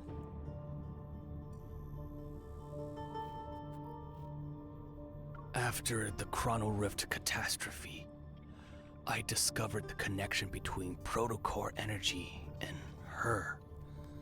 I knew what kind of mission the universe gave me. Her being us. Using protocores to accelerate human civilization's development and allowing humanity to achieve an immortality that aligns with this process. Only then can we survive the grand eradication with little to no losses. The anomalies caused by the deep space tunnel are becoming more frequent. Protocores are always guiding us. So the man must have known Josephine? Potentially, maybe this is one of the scientists that was working with her at the Gaia Research Institute. The protocore trembles and rolls into a container that extends beneath the platform. Soren makes several gestures in the air. The rhombic container activates the protocore as if it's establishing a connection with some distant space.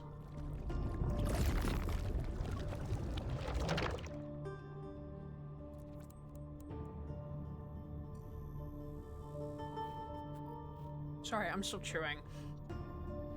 A rift that's shorter than a finger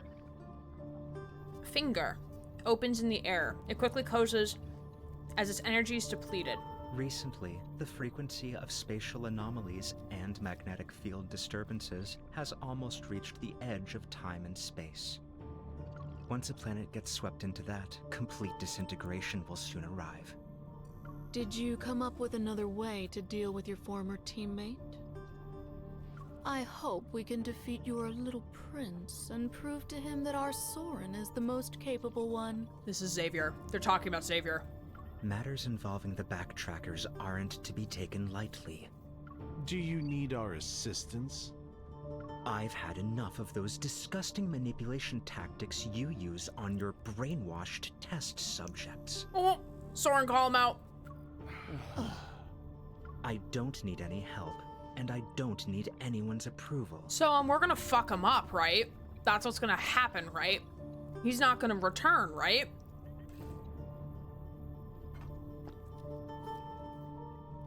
I love in a way they mentioned the 4 LIs except Zane.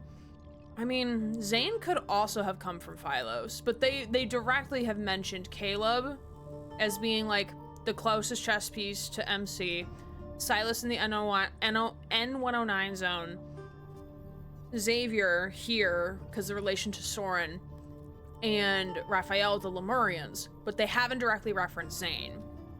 You're right. I will make Xavier fall because of the hypocrisy, arrogance, and impracticality he clings to. Unless if they mentioned something about Zane that like I just didn't make sense that like would connect to Zane. But that outcome will be enough to prove I'm correct. I mean, technically Zane did remove himself from the equation though, because like at the end of Death and Rebirth, he's not with us anymore. He went to the mountains. He went back to the Arctic. So he's not technically around. Because like if they're trying to chip away at MC's defenses of like who like or people who's going to interfere with their plan, Zane fucked off. Like assumingly temporarily, like he's going to come back. Like he loves MC, right? Like but if they're trying to chip away at like the people who are going to interfere with their plan and or help MC, then like Zane is technically out of the equation as of right now, because he fucked off to the mountains. He fucked off to the Arctic. All right. In any case, they don't actually care about your personal matters. He's not a piece in their game right now, right? Several hoarse, irregular coughs ring out like a broken clock. It creates a rhythmic agitation that makes hearts flutter. The deep space tunnel is closing in, and the cage is tightening its grip. It's time to bring her back to us. Be careful, and try not to let the emissary truly awaken. Our most important hope mustn't be erased. Soren's image flickers and disappears, and the meeting ends. I wish you all the best. The holograms scatter and fade away as the cold laboratory's walls dissolve. The scene of clouds dyed in a sunset's colors replace it. That's a pretty landscape. An empty hospital bed hovers above the clouds. It chooses to decay with the twilight rather than surrender to the night. Ooh, so this is like a prelude to understand what is going to be happening during this section with, Oh. Yeah, I was about to ask like who the emissary is. It's Zane. Yeah. Cause like he's rejected the idea of being the emissary, right? Though. Tires scrape the ground and whip up the wind. A brand new 470 HM carries me across the Mover Bridge that's located above the city. The magnetic field at the incident site shows coupled fluctuations, but the wanderers who correspond to them are nowhere to be found. It might be a new type. Be careful. Copy that. I'm 5 kilometers away from my destination. I'm ready to do some dynamic data collection. Like on cities phasing through things, dimensional ruptures, space-time rifts. Our missions have been weird lately. Everyone was spooked by that snowfall that happened outside of winter. They're jumpy now. That's right, yeah. When the world is too peaceful, people tend to find their own sources of entertainment. There are 500 missions every day. You might be entertained, but I'm not. Okay, don't be glum. I'll buy you a soda to sweeten your day when we get back. After my call with the data analysis team ends, I look at the sky near the mission site. The clouds stretching out for kilometers appear as if they've been sliced by a giant blade. The cut looks clean. Is Lincoln Online glitching again? Looks beautiful though. You don't even go on the field. I mean, she's the data analysis team, so like she has to analyze all the data and like give reports on it, and that's like how they determine what their next step is. So like that's kind of stressful. As the snow that fell outside of winter melts, the recent Alterum incident is slowly forgotten by the public. However, unusual celestial phenomena pulled back the curtain on apocalyptic fears in people's hearts. Afterwards, anomalies, both big and small, arrive one after another. They're accompanied by rampant rumors such as the Deep Space Tunnel expansion theory and the sixth mass extinction event and the Great Human Catastrophe of 2099. Aside from burdening Deep Space hunters and the Evol police with countless unnecessary tasks, these rumors injected plenty of chaotic entertainment into the otherwise mundane lives of Lincoln's residents. The only reassuring thing here is that Zane, husband mentioned, hasn't shown any more abnormalities. By now his troubles didn't just end because the Fountain of Vitae press conference was cancelled. Benedict is continuing this plan behind the scenes again. Perhaps Zane's confrontation with them has also temporarily moved below the surface. Ever since we parted ways at the cemetery, he's been visiting the Fractal Library more frequently. Maybe he's trying to find a solution to this dilemma in the world of books. That strange boy with white hair told me all of this. He called him Shubai? I think that's how the name is pronounced. He somehow got an electronic watch. When he's not using it to explore the novel world of the internet, he confides in me using what he calls irreverent words. This boy. For example, the emissary is hiding in the maze of bookshelves and ignoring everyone. That is such a Zane thing to do. Come on. Zane would do that. He would do that, though. The emissary is pulling all-nighters again. Also Zane-coded, very much. The emissary only orders milk tea for himself. He doesn't ask if I want anything with a face. This poor child, oh my god. The fucking face, I can't. Zane said, I'm out, leave me alone. At least the Fractal Library can access the internet.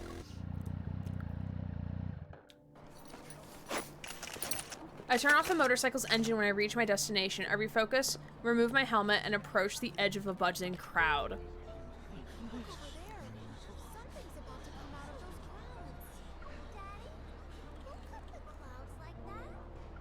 it wasn't me. My crafting skills aren't that good. Oh, maybe it was your mother. The voices are very quiet.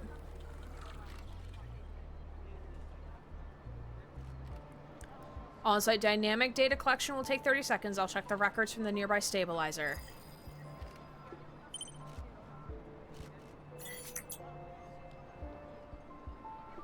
The fluctuation amplitude has been normal for the past 3 days. Whenever those coupled fluctuations appear, they coincide with protocore transport vehicles passing through. This falls under normal interference.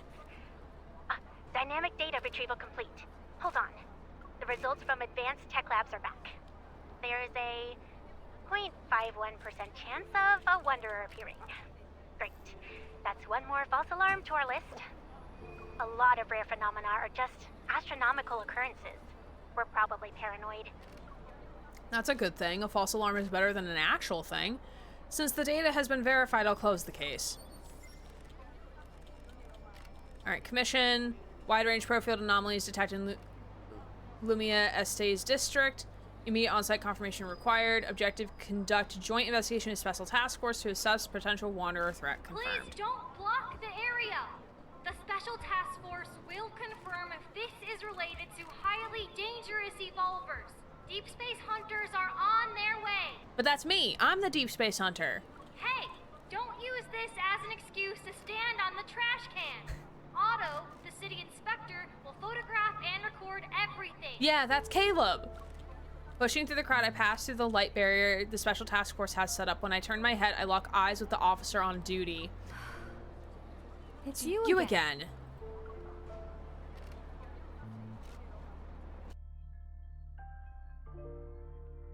Oh wait, this is somebody we know, right? Guidance.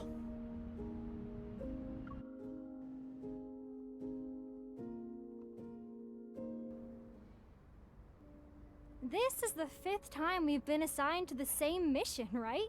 What a coincidence. I don't remember you, though. I don't recall God, I really do need to replay main story. It's been 5 months? 6 months? After evacuating the crowd and finishing our mission, the officer and I crack open energy drinks for each other outside a convenience store. After the last, and it could have been outside of main story, so it could have been like off screen too, which I think maybe this will explain. After the last Alterum related incident, your department and our association have been doing a long-term joint operation. We'll probably keep running into each other. They say it's to strengthen police-hunter cooperation and mutual learning. But I bet there are things they can't keep under wraps anymore. Did you hear? Someone saw a futuristic spaceship in the forest. It fell out of a space-time rift. Oh. Xavier's ship? 'Tis me, the Tism! Hi, James. Happy birthday. How are you? Good to see you. How's your Friday? Hoping you're having a good New Year so far. I think it's outside of main story. Yeah, that's like my instant thought right here. I was waiting for the Borth to say hi. I was waiting for it. The case disappeared the moment it was entered into the system. Don't you think it's suspicious? Pretty good. I got the good news. I'm trying to keep shut about it. Ooh, oh. I'm glad you have good news, but I understand you not being able to tell anybody about it. Yes, I've been in those situations before as well. Really? A futuristic spaceship? That's really sci-fi. Ha ha. Ha ha. Not like we know somebody like that. I will tell it tomorrow. Ooh. Very exciting. I love that for you. I hope you're doing well. Appreciate you being here. I already dealt with 5 anomalies today. I'm going to do 2 more before grabbing a bite to eat. What about you?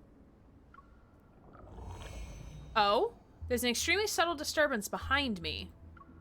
It's like 2 bubbles rising from calm waters. They're followed by a trace akin to gently ripping waves that swiftly disappears. Oh my goodness, I didn't know you played Loved in Deepspace. Yes, Geek Vibes, hello! Yes. Yes, I do. I am mainly a Silas girly, but I do love Caleb second. And then Zane, Xavier, and Raphael rotate depending on my mood. Sci-fi and Love and Deepspace, never not in my Christian Minecraft server. Geek Vibes, I hope you're doing well. I also decided to update my profile picture and take a somewhat decent photo of myself. Ooh, let me see. Let me look. Oh, it looks good! I love the profile picture. It looks so good.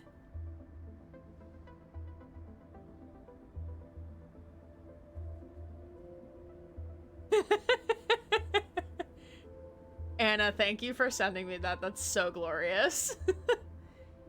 If you would like me to share with the class, I will share with the class.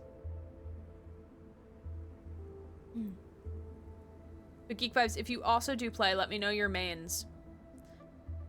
I'm doing well. I'm equally torn between Caleb and Raphael. They're both very good.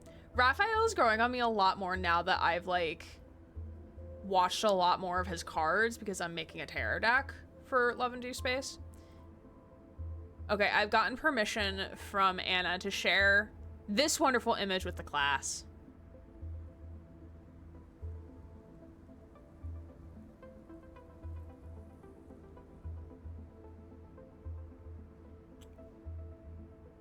It's an image. It's certainly an image. Plain Lub. It's a little terrifying.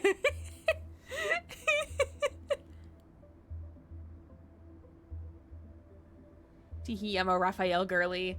Zane first husband, Caleb was sneaking up behind him to take first. I just really love Caleb. Then Silas and Raph and Xavier equally. That's fair. That's valid. Silas, Zane, Raphael, Caleb, Xavier for me personally. I regret nothing. I'm glad you don't regret anything because you should never regret something. All right, I need to get that back to here.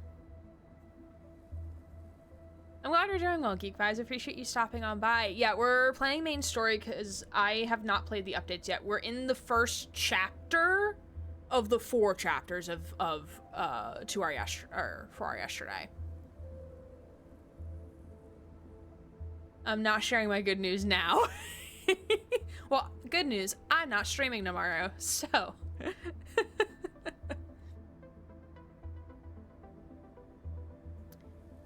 So it's like two bubbles rising from calm waters. They're followed by a trace akin to gently ripping waves that swiftly disappears. I look at the magnetic field stabilizer. It's not sending out an alert. What's wrong? Do we have a problem on our hands? It's from No Hunt Zone number 39. There might be more to this than meets the eye. I shouldn't involve other people for now. The serious Raph is. Good news. I have no good news. I bet you do have good news. You gotta think hard about it. Even if it's something small, like getting out of bed, that is good news. I would argue that. Shake my head, and the words Xavier said not too long ago echo in my mind. Thank God we're getting a reminder, because I remember nothing. Based on my observation and analysis, particularly capable evil police officers are usually drawn to bizarre cases. I love main story Xavier. Look at his little picture. Look at his little picture. Look at him. Look at hims. Which I'm taking a screenshot of because he's so fucking... I love him. I love him. Hunter Xavier is so cute. I mean, just like the little still image. It's really cute. I love this cute goofball merman. He's our fish. Alright, there's an update on that case we handled together. The one about the bathroom sink turning into pure gold. What is this? Control? What is this? The Federal Bureau of Control? Is this an object of power? An alter world event? Remedy X Infold collab when? This time it was the toilet that transformed. A child's hand is stuck to it. Oh my fucking god. Really? Don't tell me I'm about to encounter an evolver with a golden touch. I'll handle the golden toilet case. I can keep going. Good luck on your next mission. Stay safe. Once the officer's figure disappears into the distance, I pull out my phone and send a voice message to a familiar chat. Xavier, No Hunt Zone number 39 shows the signs of magnetic field overlap. I'm heading there now. How are things on your end?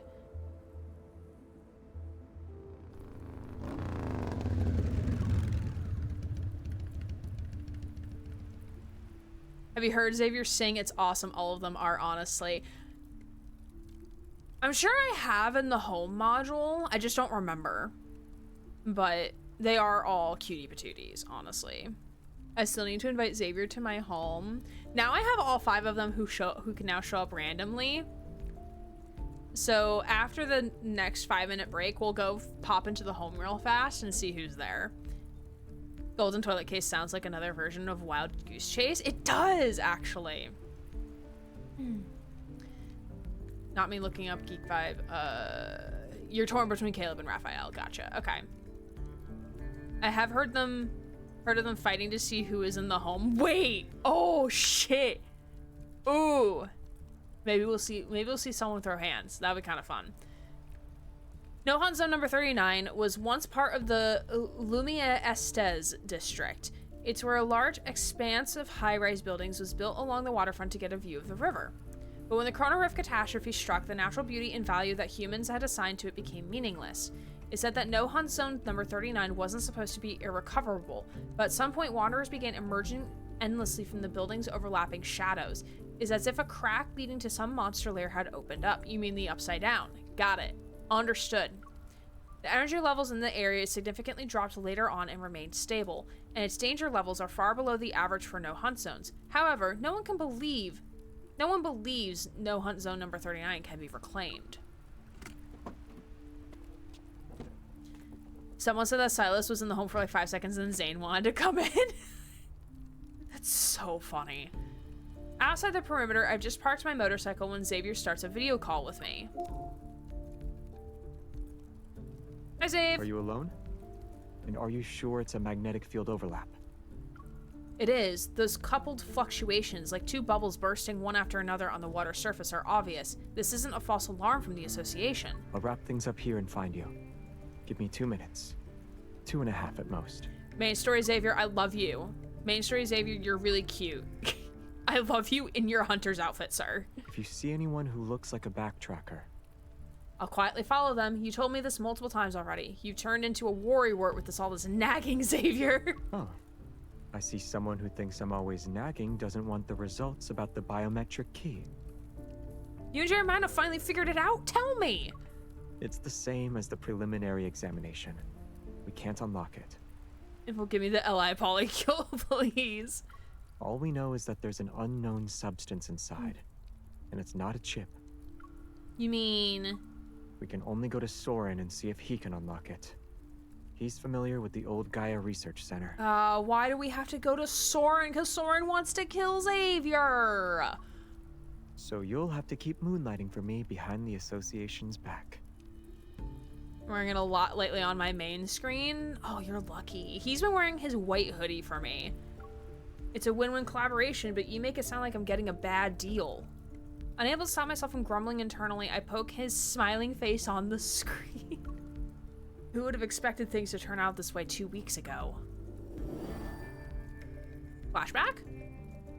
2 weeks ago, Hunters Association. Whether it's a rupture or instances of buildings phasing in and out, they're fundamentally related to magnetic field fluctuations and must be taken seriously. I don't like Jenna's new voice. They changed her voice like halfway through main story, and I'm like, I don't like it. Not gonna lie. Zone clothes besides the hoodie. Yeah. Zane owns clothes besides the all black outfit that isn't Dawnbreaker. Caleb adores wearing his PJs lately. I know there have been many false reports lately, which makes it easy to overlook real threats. Everyone must remain vigilant. As the briefing ends and the crowd disperses, I see a figure who shouldn't be here. Xavier? He showed up voluntarily. Is the world actually ending? Voluntarily. Oh my goodness. Main story Xavier, my beloved. Look at him. I miss Jenna's old voice. I thought Jenna's voice sounded off when I listened to this. Yeah, it's a different voice actor, but they changed it like back, I think, in Homecoming Wings maybe. Then she and Xavier going to work.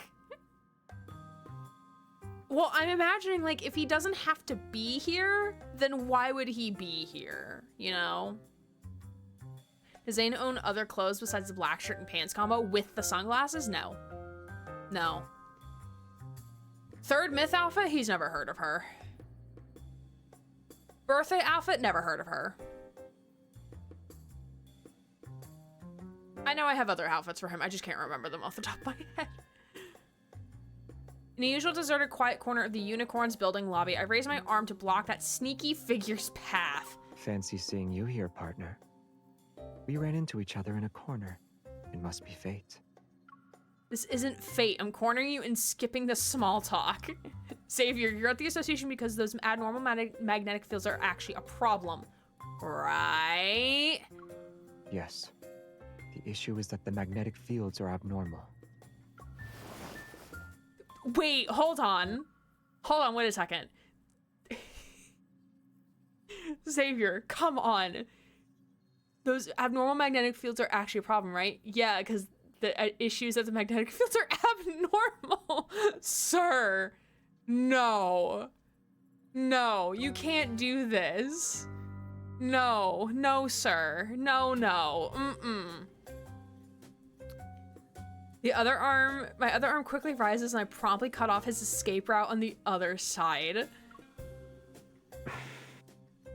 You know you've been caught, Zave. Shush. It says what it does on the tin. Man, this is really gonna make me replay Homecoming Wings again. Oh no, whatever shall I do? Oh no, not more Caleb, as I slide into his DMs. Her VA changed when the OG3 had their story branches with cards. Oh, okay, got it, okay. His eyelashes are lowered and he doesn't speak. He just looks at me. What are you doing? Are you trying to use your eyes to show your sincerity? I'm not falling for that today. You can't give puppy dog eyes because that's Caleb's.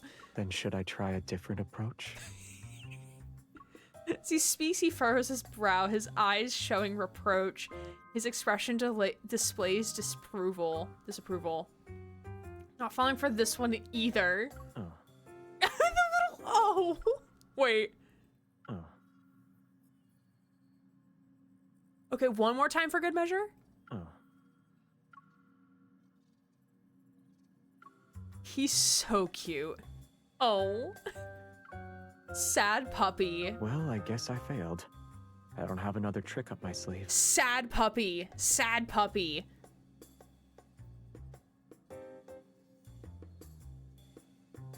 I'm going back to save that later.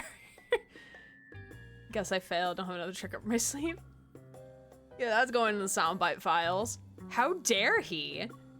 Fine, if you won't tell me, then I'll go ask our good friend, Jeremiah. I'm trying to find someone. Turn around and look at Xavier. More like a sad bunny. Okay, that is true. That is true. Soren. Based on what we know about him, he's most likely hiding in areas with magnetic field anomalies. And most of these anomalies may be linked to the Flux Nexus. I love how we had to say, like, okay, fine, I'm gonna go ask Jeremiah then. I'm sure he will tell me all the tea I need to know. And then he's like, fine, I'll tell you.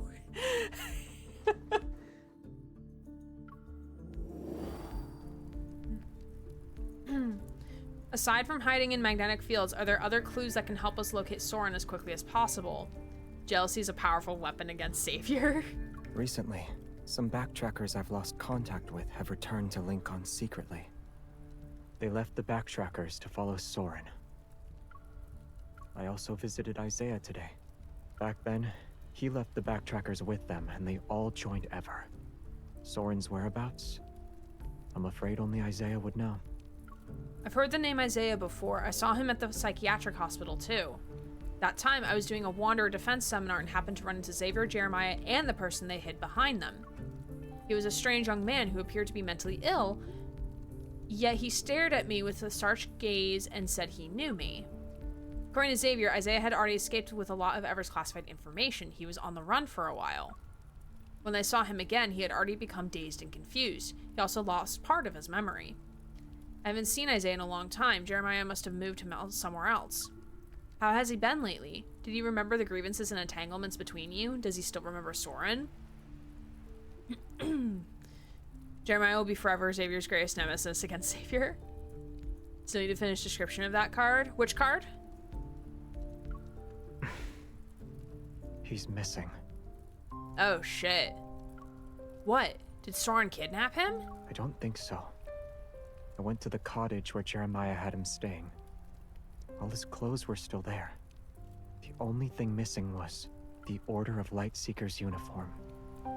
Lightseekers! He probably remembered something and wants to handle it in the identity he values most. Being a Lightseeker. The edge of No Hunt Zone 39, a somewhat furtive figure flashes by. Those long robes look out of place in Lincoln City. And what's even more peculiar is, when he disappeared, did he take the Order of Lightseekers uniform and sneakers? A pair of sneakers was missing from the shoe cabinet. They were blue. Oh, he's here. Oh, he's here. I immediately cross the perimeter and start the 470 HM. I chase after those blue sneakers. I see him. Hurry up. You need to be here now. Yeah, don't they have like wireless comms instead of video calls? Like I know they want to like, you know, like have the FaceTime with the boyfriend, but best outfit for no, I would argue that King of Dark Knight is his best outfit, honestly. Where MC visits mental hospital, meets Savior, Jeremiah and Isaiah, and then Zav gets sick. Oh, that one. Yeah, the it's either feverish attempts or heart. I think it's feverish attempts. Yeah. Okay. We're gonna take a 5-minute break because we are at the top of the hour, and then we'll come back. We're gonna do some polls real fast when we come back. We'll maybe visit the home, and then we'll continue with main story. Hope that sounds good. But we'll be back in 5 minutes. Don't forget to take care of yourselves, and we'll be right back. Excuse me. Tattling to Silas about the twins. I love it. Love to see it. Welcome back, friends. I do have mochi, actually. I went to the store today because I got my side shave, so I went to the store. They had little mochi balls. I've had these before. They're really, really good. Though they leave, like, powder dust everywhere. So I have chopsticks to eat them with. Because they're, like, super doughy. They're not like ice cream mochi, but they're still really, really good.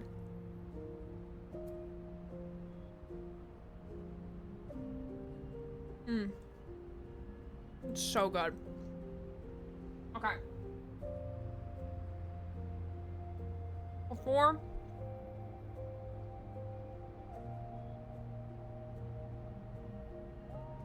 we continue with the main story. Hi, Caleb.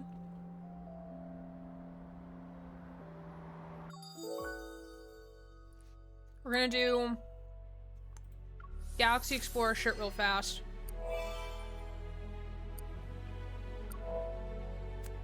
Man, you just reminded me to buy some Little Moons pistachio mochi ice cream. Ooh. You should. You should. You deserve it. All right. All right, let's see what we got.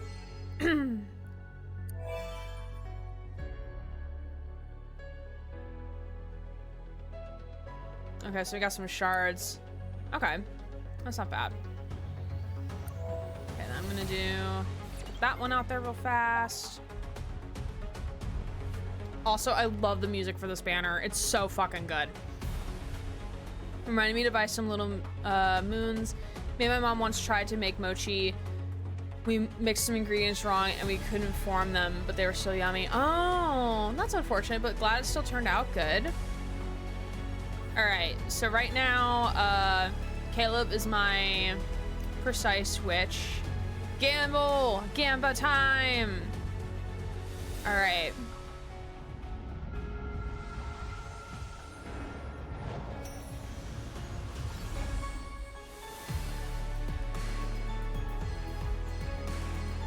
This music goes so hard.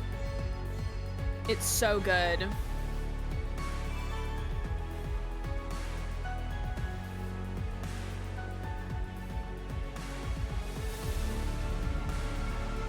Well, I think this might be 5-star. No, I lied. Not a 5-star.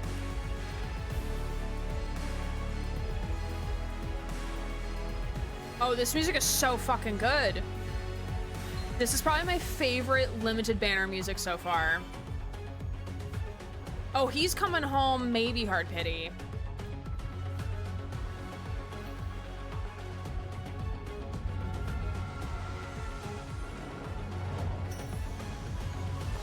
Yeah, it might be Hard Pity for... I mean, this is not Precise Wish either, so I may or may not get him too. Which, I mean, honestly, if I get one of the other 5 stars, I'm okay with it. Oh, I haven't listened to it this far to get to the singing. Oh, this is so good. Oh, this slays. Well, I got an outfit crate. Hell yeah. Well, we're gonna get a 5-star.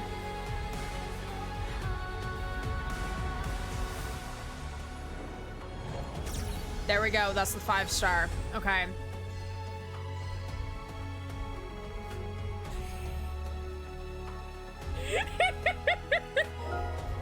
Wait, I don't have this one yet.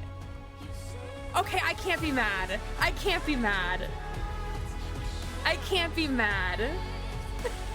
I don't have this one yet. I can't be mad about this.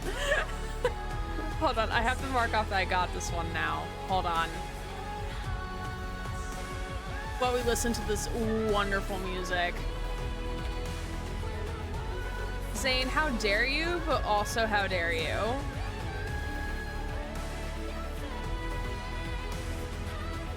Let me grab my plushie heart.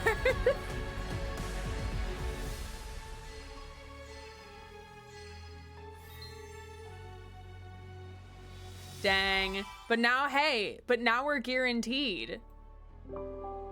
Oh, hey! Level 88. Nice.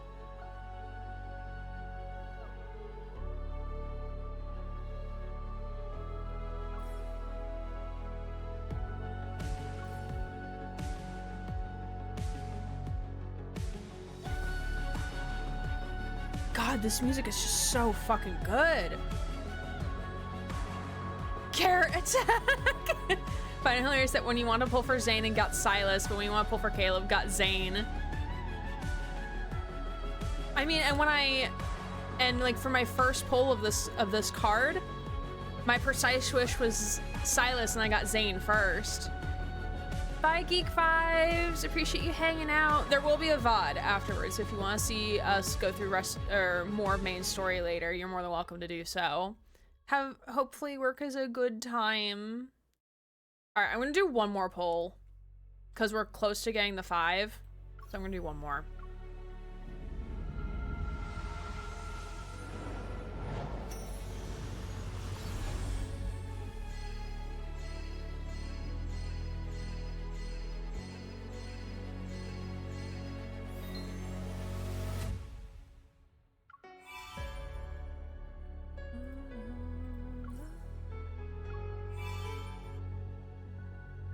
Nice. That music is so fucking good. So good. Oh.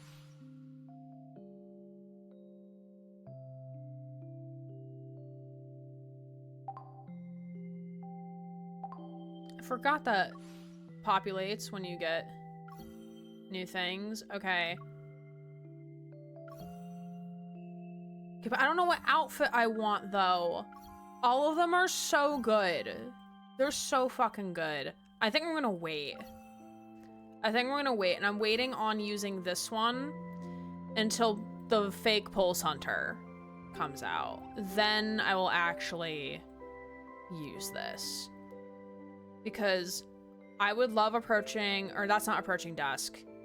This is Blood Knight Drift, which I don't have.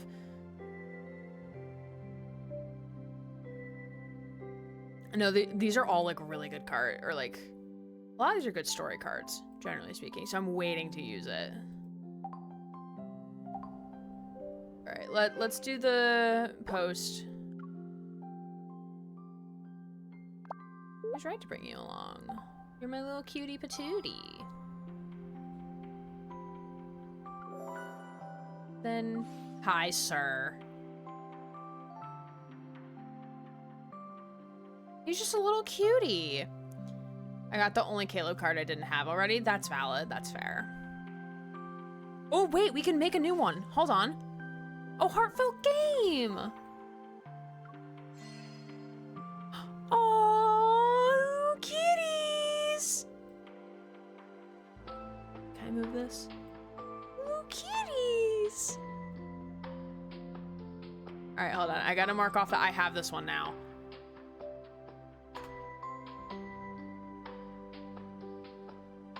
I love the kitty cards. They're really cute. I watched the Zane one a couple days ago. That one was really cute. Used to get Silas's tender moment that didn't want to come home. That's valid. My favorite Raphael tender moment. Oh, I'm excited. I'm very excited.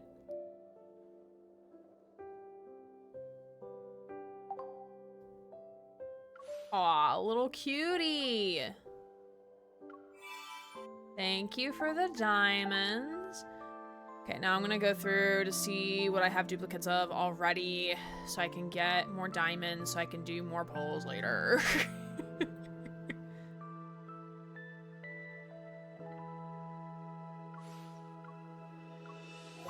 Amazon Music already has the whole new soundtrack to buy download. Oh yeah, because they did release a third OST album, I think, like a few days ago, I think. I think leveling up the memories and like getting new shards for them is like my favorite part of the game. It's just so satisfying for my brain.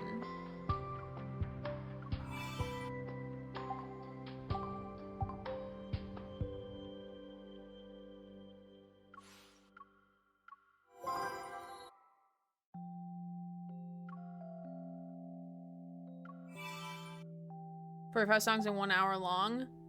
Nice. I have yet to listen to the soundtrack fully. That I need to do. I'm just gonna make sure I have no shards for these guys. I don't think I do.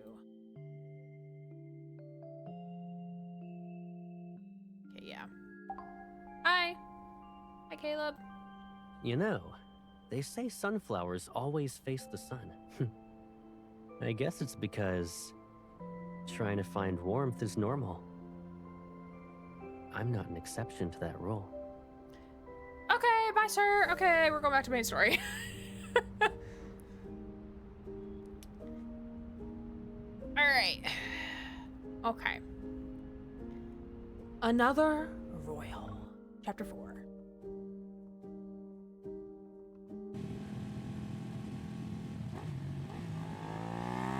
.470 HM races through the dilapidated streets as I watch Isaiah dart into an intersection.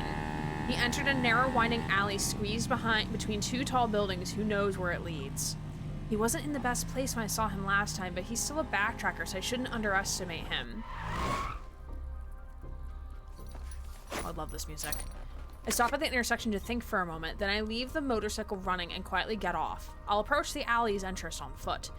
Me too, I listen only to Silas' song from a trailer and Raphael's song in Lemurian to make a cover. Ooh. Wait, like he actually sings in Lemurian? As I look down at the intersection, I notice something hidden deep within the alley's darkness. This doesn't feel like a trap or an ambush. That fluctuation, it's inside. If Isaiah knows Soren's whereabouts, then maybe he fled here to meet him. I send the updated coordinates to Xavier and crouch as I slip into the alley. My combat boots traverse the dust-covered ground silently. Not even a single speck is stirred. I advance cautiously when my body feels heavy all of a sudden. It's as if I passed through an invisible barrier. Flinching back, I find a soft glow suddenly filling my vision. Oh shit! We're at the Night Academy building! Oh shit! Oh shit! Sadly, Raphael only hums it in Secret Time and Third Myth. God, I missed Third Myth. Like, I joined right after his Third Myth ended, and I'm like really sad about it. I bought the actual main theme the other day, but actually have to listen to the whole OST. You know, instead of like having to like buy it on Amazon, you could just find it on YouTube and listen to it on YouTube. Saves money. I recorded a cover just for fun. Got it. Okay. This reminds me of the city of ruins from Nier Automata. Susie's instantly like, yes, obviously, of course.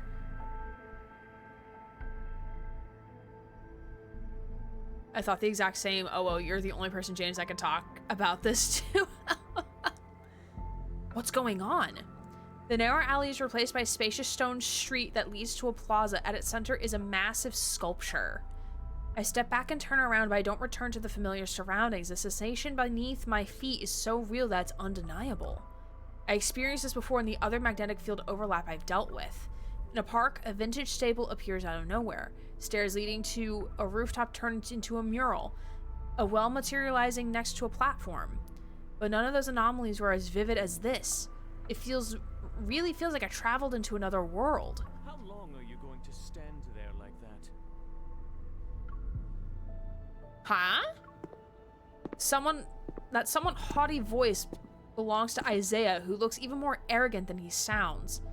The well-fitted night uniform makes him look much sharper, and if you ignore his blue sneakers, he'd probably be intimidating. Unfortunately, they're hard to ignore. You're being very rude right now. What's with that look on your face? Oh, sir. I'm sleepy, but I don't want to leave. It's okay, Anna. There will be a VOD after. So if you do need to sleep, I totally understand. And your body will thank you for it, yes. I'm going through Nier Replicant right now, then we'll go through Nier Automata again. Like when lockdown hit, I was playing that in Final Fantasy VII Remake. Nice. When lockdown hit, I was finishing my undergrad thesis for the honors program. So I was too busy. The last game I played on my broken PS4, so hopefully someday I can experience it again. Ooh, I hope you can. Also, Susie did make a comment about like when you hear this music, you know funny shit's gonna happen. It's just the meme. You know shenaniganry is gonna happen. If my night boots hadn't been damaged in the previous battle, I wouldn't need to dress in such a ridiculous manner. Oh, Isaiah, I love you. Bye, friends. Enjoy the main story crazy show. We will try, Anna. Appreciate you being here. Have a good night. Jeremiah, the despicable scoundrel. He only gave me everyday shoes. He sounds so egotistical. He sounds so, like, high and mighty. Like, sir, calm down. It's fine. Oh, he definitely has grievances. Seeing that I'm not reacting to his complaints, Isaiah probably feels like he's talking to himself. Gritting his teeth, his expression shifts. He raises his chin to address me with renewed dignity. I saw you outside the no-hunt zone. I knew you'd respond to our royal homeland summons and come here. This is your destiny. I mean, yes. Having seen the first myth. And an opportunity that fate has granted me. He sounds like a stereotypical, like, announcer voice. Like, and on our grand finale. Managed to get when released in 21, got the Nier theme to go with it, so my PS4 forever has that theme when I turn it on, but Nier was a platinum I enjoyed doing. I love that. Fate Luminescence coalesces in his hand and transforms into a short sword. He points it at me. Isaiah, 5th Squadron Leader of the Order of Lightseekers, Senior Counselor of the Royal Council, and member of the royal family's last generation. Wait, so does that mean Xavier and Isaiah are related? Are they siblings? Because Xavier's also part of the royal family. Unless if, like, royal family does not necessarily have to be blood related, but, like, are the relation? Formally challenges you to an honorable duel.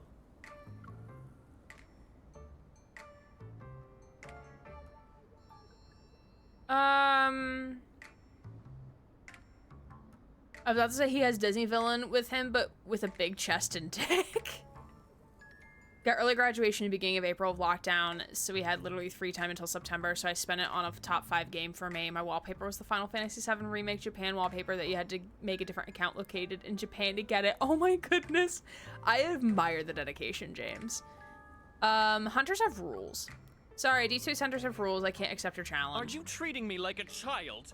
You're kind of acting like a child, though. Turns out even more, the most arrogant people will lose their dignity when pushed to a breaking point. Isaiah doesn't wait for my response. As soon as he finishes shouting, he charges at me like an elegant yet furious goose. No way we're calling him a fucking goose. That's so funny. I move almost simultaneously. I'll create some distance between us and use electrical rounds to incapacitate him. Oh my god, we're gonna shoot him. Don't bring a sword to a gunfight, dude. As soon as the boat leaves the gun barrel, my target has already flickered and vanished. He can teleport as well. Having seen Xavier's teleportation combat style so many times, my heart skips a beat. I pick a direction and run. You're running away during a duel? You've changed. Sir, she doesn't remember her past life. Xavier needs to... Wait, is MC gonna find out about her past life in Phylos?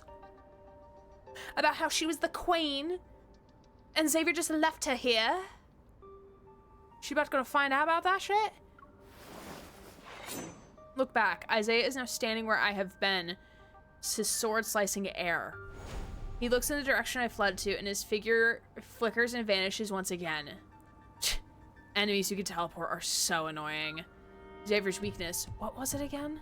Before I can figure it out, a light flashes. Isaiah teleports to just be a few steps away from me. That's right, distance. Even if they both use the light evol, he's still not Xavier. Only those whose evol is as strong as Xavier's can teleport everywhere. Judging by Isaiah's evol, 10 meters is his limit. Strategy gradually takes shape in my mind, and I sprint at full speed towards the plaza. Damn distance diff. The traps I dropped along the way occasionally work. They electrocute Isaiah until he flickers like a malfunctioning street light. When I reach the base of a giant sculpture, I prepare to welcome a furious Isaiah into my trap, but he actually stops in his tracks. Out of all the places you could have chosen, do you know what it means to duel here? No, I don't. Following his arm, I examine the somewhat indistinct statue behind me. The magnetic field isn't stable enough. The sculpture's upper half is lost in a shapeless void, and lower half isn't exactly solid. It looks like a sword. Whether it's intentional or not, you've chosen to let this duel continue with the holy sword of the goddess as your witness. Hey, Xavier, boyfriend, hey, boyf. I need you to come here right now and, like, explain shit to your girlfriend, please and thank you. Isaiah flourishes his blade. He then holds it upright in a formal stance. Hold up, he's the one who initiated the duel, right?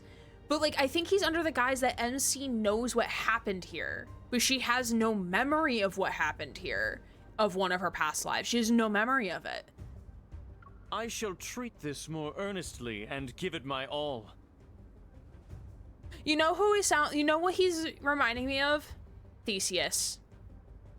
From Hades. He's giving Theseus vibes. Why did he suddenly get so serious? You're not going to say anything? I know what you're planning. You want to provoke me so that I'll lose my composure. Then you'll exploit an opening. Sir, we just want to understand what the fuck is going on, okay? Let's see if you can still predict my sword techniques. Meeting his calm gaze, I have a bad feeling about this. Blade strikes each faster than the last, move closer step by step. When my heel hits the hard base of the sculpture, I realize I have nowhere to run.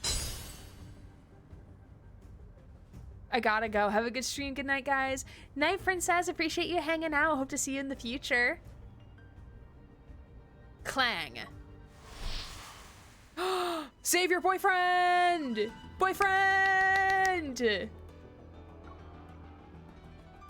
Xavier! Oh, that flick. Before the light fades, Isaiah is already calling out the name of the person before him through gritted teeth. Boyfriend!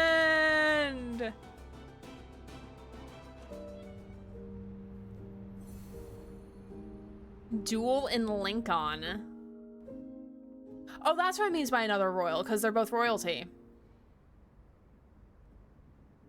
Drawing your sword against an unarmed opponent. Is this your idea of chivalry? Oh! Nice, Xavier. Call him out. What do you mean? She has a gun! Xavier looks at me and the gun in my hand. His expression remains the same. It's wrong if one party in a duel doesn't wield a sword. For the sake of your knight uniform, I acknowledge your sincerity for this duel. Familiar light blade in his hand gathers light as he gently pushes me back with the sword arm. The blade cuts the air as it's pointed directly at his opponent. She doesn't have a sword, but I do. Dude, why are we dueling? Oh, I know why, because he needs tea from Isaiah, and Isaiah isn't going to give him the tea unless if he does this. Poplab! Poplab, I'm sorry. Do you want some mochi? He fell on my floor. He looks very sad.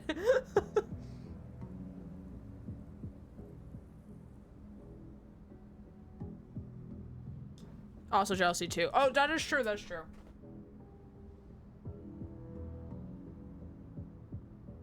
Sorry, buddy.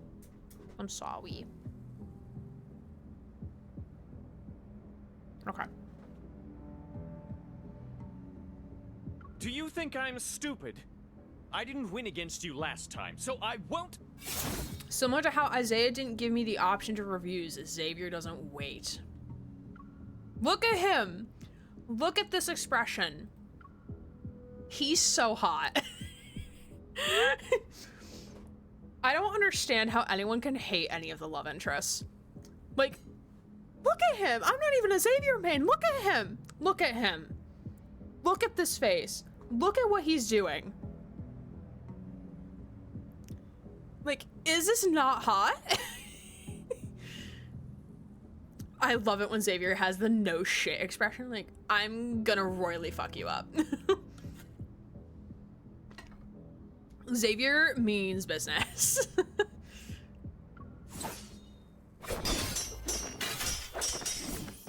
In a flash of light, two blades, one long, one short clash.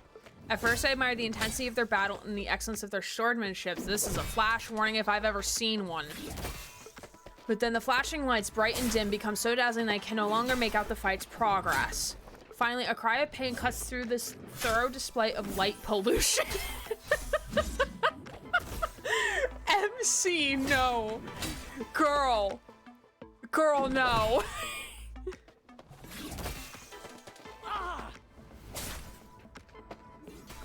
Xavier's so hot in his hunter's uniform, not gonna fucking lie.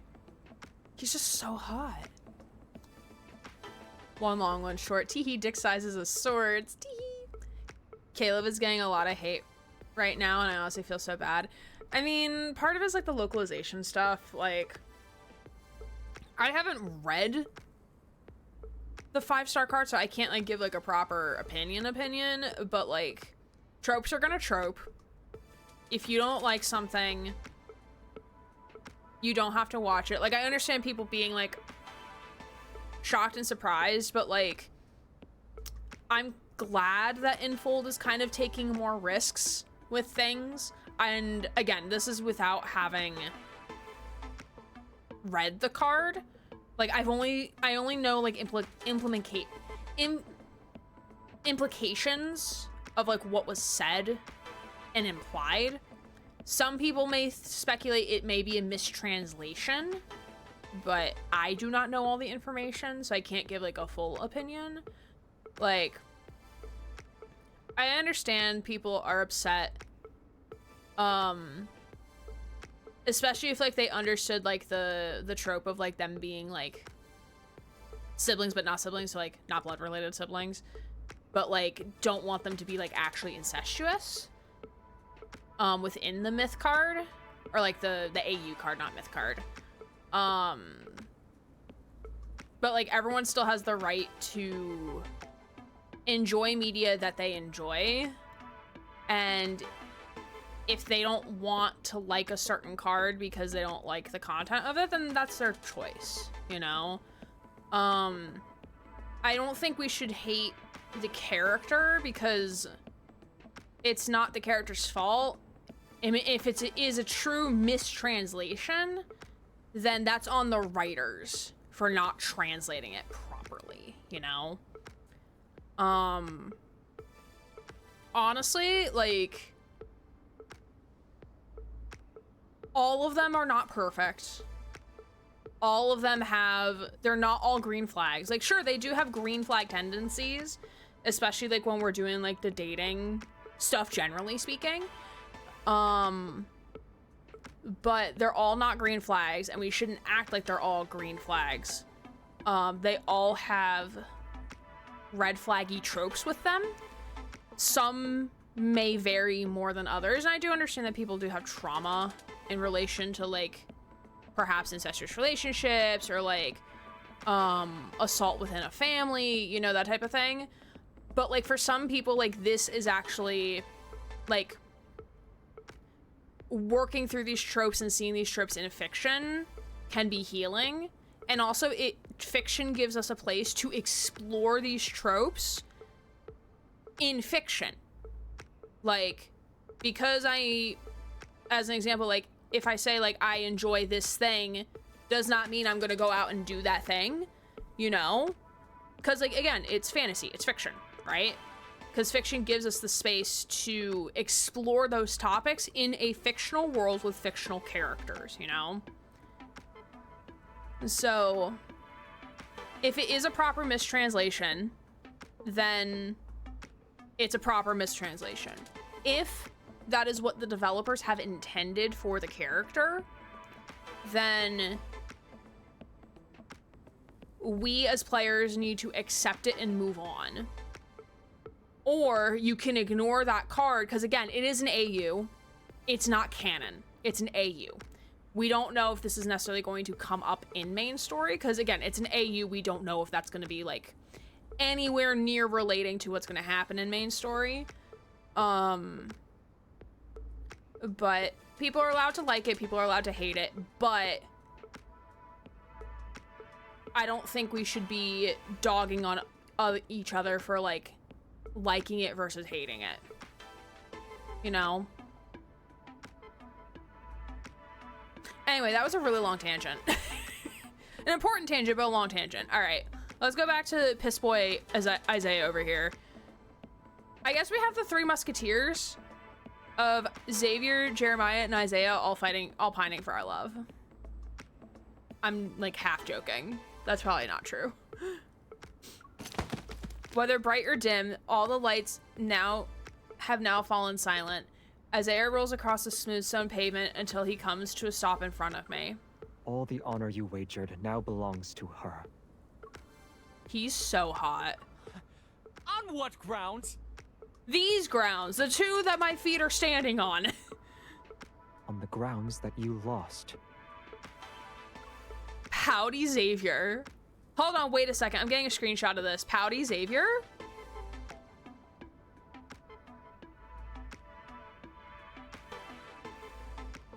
He's pouting. He's pouting so hard.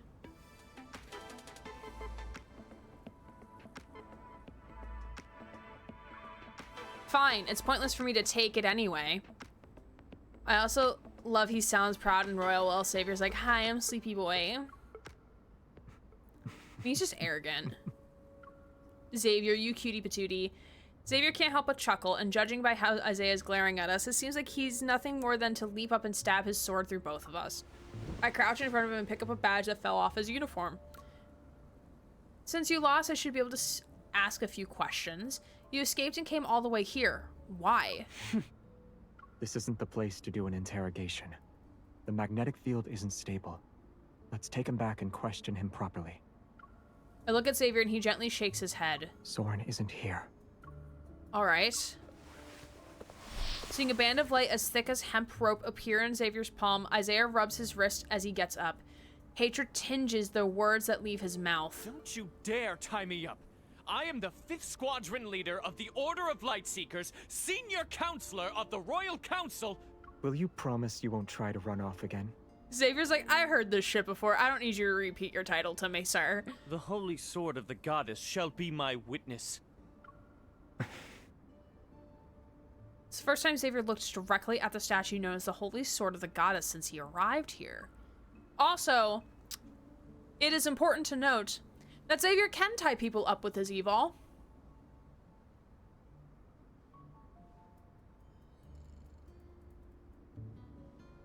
Interesting. Interesting. Capturing me is pointless, Xavier. You don't know how to leave this place. Filing this away for reasons. But it sounds like you do. I won't say anything.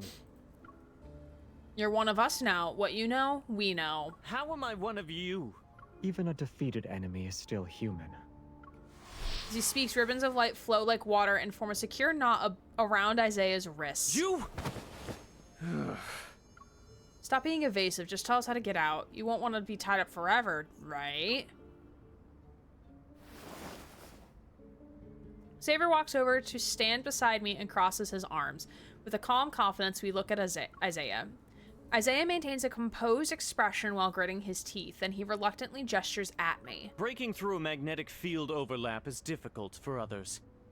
But it'll be simple since you're here. Find the flux nexus that is gathering energy and destroy it.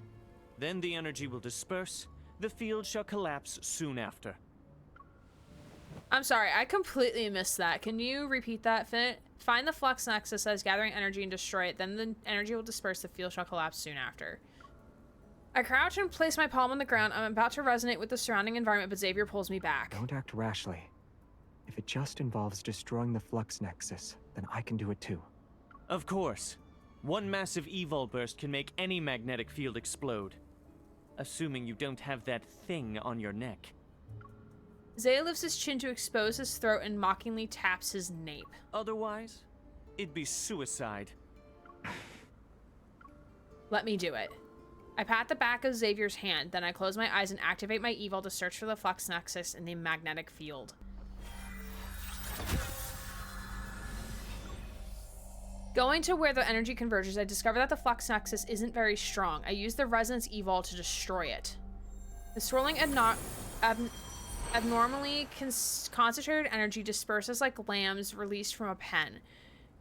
It drifts away peacefully. The surrounding scenery splits apart, collapses, and shakes violently. I do know there is a card that explains the thing he wears around his neck. I just don't have it.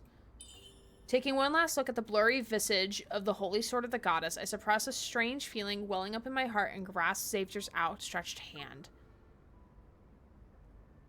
Because maybe her body remembers, but she doesn't physically remember being here.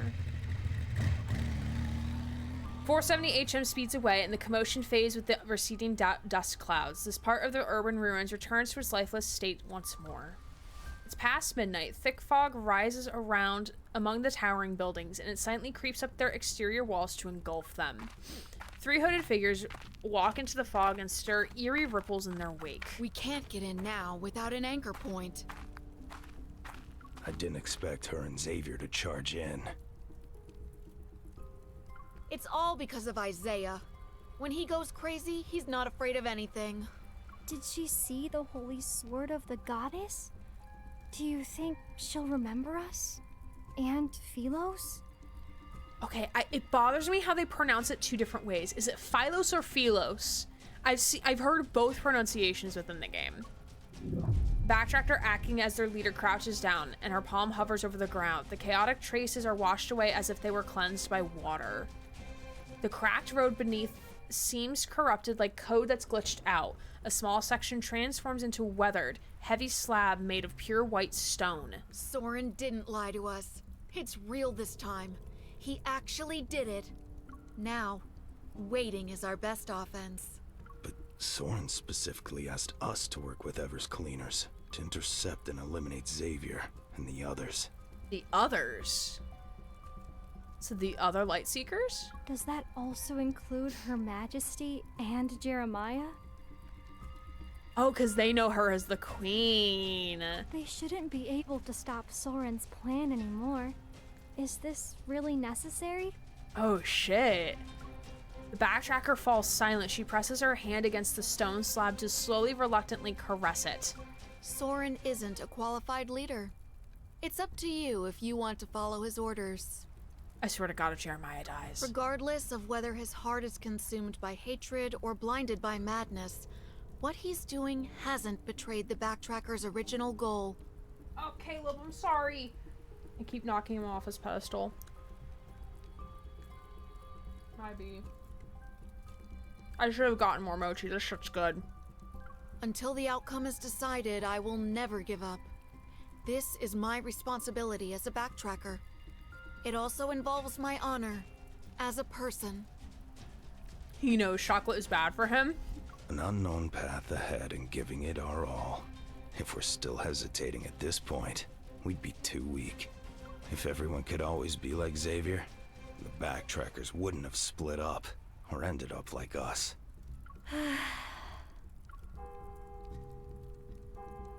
The faint sound of a bell drifts from the fog's depths. The 3 almost simultaneously look into the distance.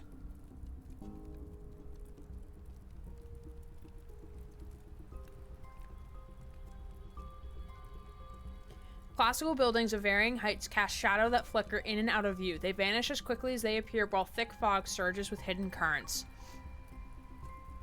Someone waits in restless anticipation for the final reckoning to arrive. Ooh.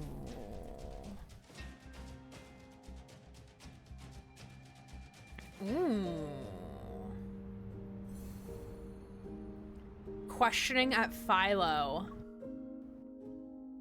Let's go.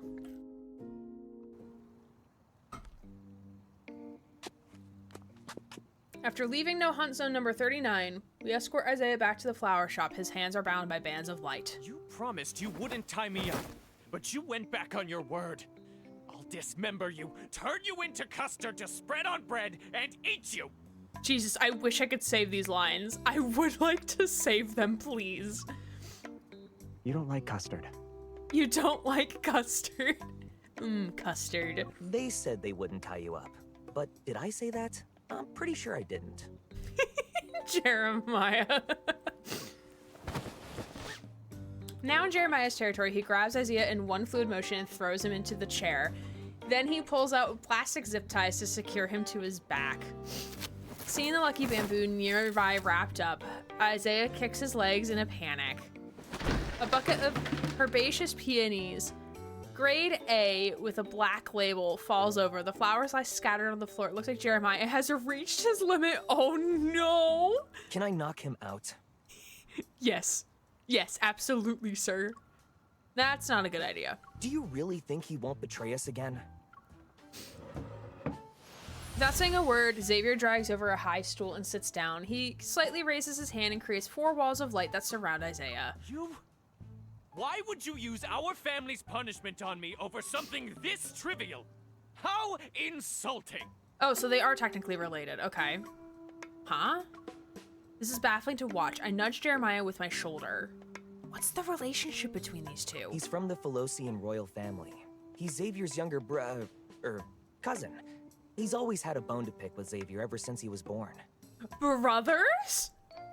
Oh. Oh. Huh? He's royalty? Xavier? Royalty? Those flowers are precious. You shouldn't have kicked them over. Xavier, my actual blood. Jeremiah, cousins, yeah, they're brothers. I'll let you go after you answer a few questions. Isaiah silently glares at us. He's settled for a non-violent, non-cooperative state. The standoff lasts for a second, then Xavier and I look at each other. The corner of his mouth twitches to signal for me to go, but I quirk an eyebrow signal for him to go. 3 seconds pass. Xavier's gaze shifts slightly. He gets up, moves me to the high stool with my back turned away, places his hands on my shoulders, and whispers. We have to quickly get useful information out of him. You're the only one who can do it. Jeremiah gets into arguments with him, and we're hostile towards each other. He won't cooperate. After that unfriendly encounter in the magnetic field overlap, he probably won't be willing to cooperate with me either. You. No you. You. No you! A soft laugh reaches my ears. Xavier gently touches my earlobe. Don't underestimate how much you mean to him. To all the backtrackers, you are different. Fine. The worst that could happen is we waste more time. At least we have some to spare.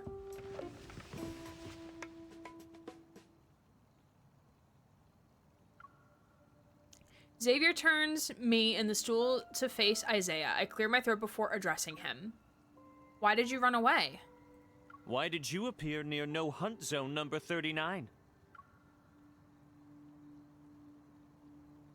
I sensed a magnetic field anomaly there. We've been investigating anomalous incidents recently. Investigating? So you're not sure what's inside that magnetic field either? Aren't you afraid I might mislead you? My approach is no match for Isaiah. He's controlling the flow of the conversation. How did you find the overlap? You escaped to go to the No Hunt Zone number 39 because of the magnetic field overlap. How did you find it? Special equipment, or did someone give you information? It's not hard to guess. That place must be related to the backtrackers. But Xavier and Jeremiah could only conduct systematic searches for abnormal magnetic fields. Someone is supporting Isaiah, or was he the one who planted the flux nexus in that magnetic field? This relentless questioning is putting a considerable amount of pressure on him. I feel more confident. When Isaiah escaped, for the next question, I turned to Jeremiah. He decided to escape today. Is today special? I gave him a monthly subscription for Lincoln Monthly. I didn't let him have any other way to contact the outside world. Today should be the day he receives the magazine. Ooh. So what was in the magazine? Lincoln's anomalous incidents. In other words, you only learned about the anomalous incidents in Lincoln City today. We can assume that you were aware of the magnetic field overlap in No Hunt Zone number 39. Based on the reports in the newspaper, you knew that certain things had already begun. You've made your assumptions. Why are you still questioning me? Because I can.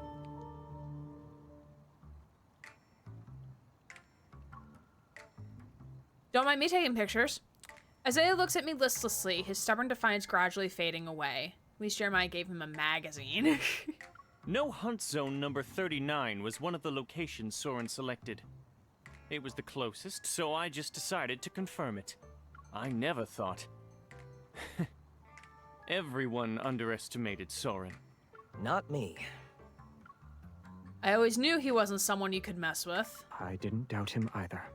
Fine, I'm the only one who was blind to the obvious. Are you even listening to me? No, I'm taking pictures of your older brother. Sorry. We're kind of dating. It's fine. Xavier and I promptly restrain Jeremiah, and Xavier puts on a serious expression. He signals for Isaiah to continue. During our backtracking, we theorized many potential solutions to Philo's crisis. One was planet transplantation. Transplantation? You saw the state of the magnetic field overlap? Don't tell me you didn't realize it was one of the methods for achieving planet transplantation. All the methods we discussed exist only in theory. They're impossible to implement.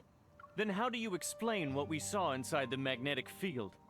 If this was just an abnormal magnetic field caused by spatial fractures or displacement, it should have been empty inside. He's not wrong. What about those buildings we saw? Those are clearly the products of a civilization. Inside No Hunt Zone number 39 was... Philos. Philos? Philos? I swear I've heard him pronounce it 2 different ways. Even though I had a feeling this might be the case, I'm still shaken by the confirmation. That's where the backtrackers came from? Xavier's home? As if sensing my unasked question, Xavier shakes his head. It looks like our homeland, but I doubt that's the real Philos. It's more akin to a projection. Think of how light from a planet travels for a long time before being observed. What we see in that moment is actually how it was many years ago. Like hundreds of years ago, probably. I agree with your assessment. What we can confirm right now is that Soren found a way to create magnetic field overlaps. Maybe he's actually attempting to do a transplantation. Everyone is calm, so I quickly compose myself and follow their line of reasoning. I don't really understand the planet transplantation thing, but since it's supposed to solve Philos' predicament, it should be affecting Philos, right? Soren is on Earth right now. You don't think he's planning to transplant Earth, right? Good question. If you hadn't have dragged me back here, I would have already tracked him down and forced him to tell me his plans. I guess you'll have to find the answer yourselves. See? Maybe we should have just knocked him out. Jeremiah choosing violence. I rarely decline Jeremiah's kind offer while holding down his eager fists. Wonder why Xavier hadn't kept Jeremiah in check, only to see him looking down with a furrowed brow. He seemingly lost in thought. Xavier? Are you thinking about Soren's schemes?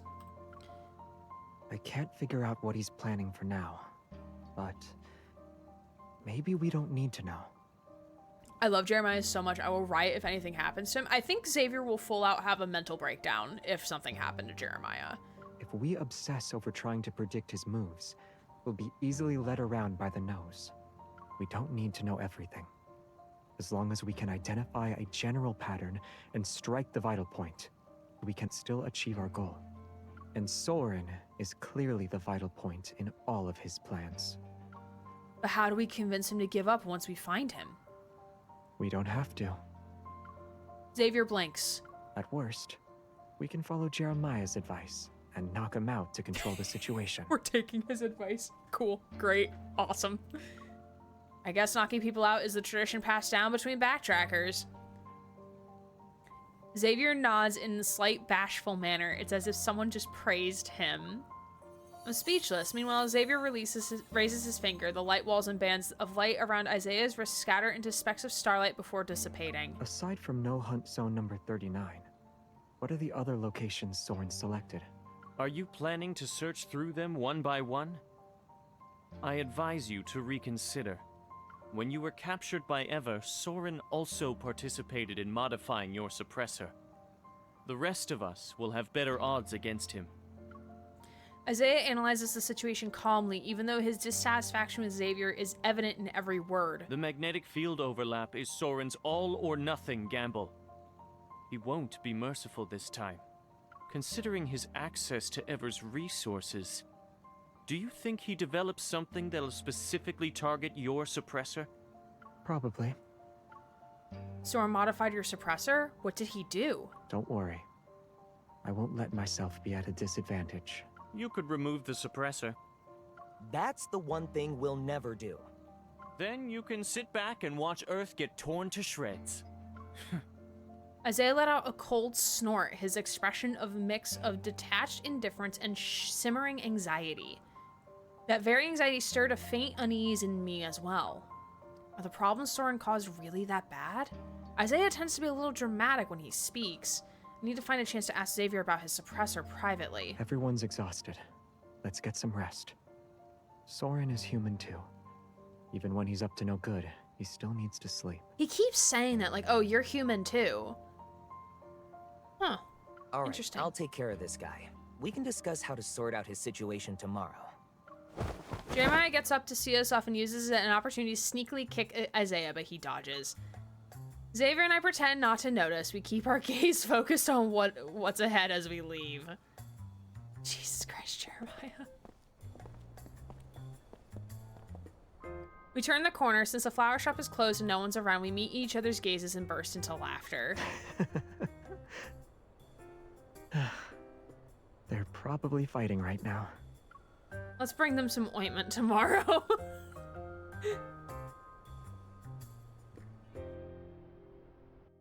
I love them. They're so great. Okay, how far are we? 7? Oh shit, we haven't read that much. Hi, Cable. Out of the parts I've read this, that one is my favorite so far.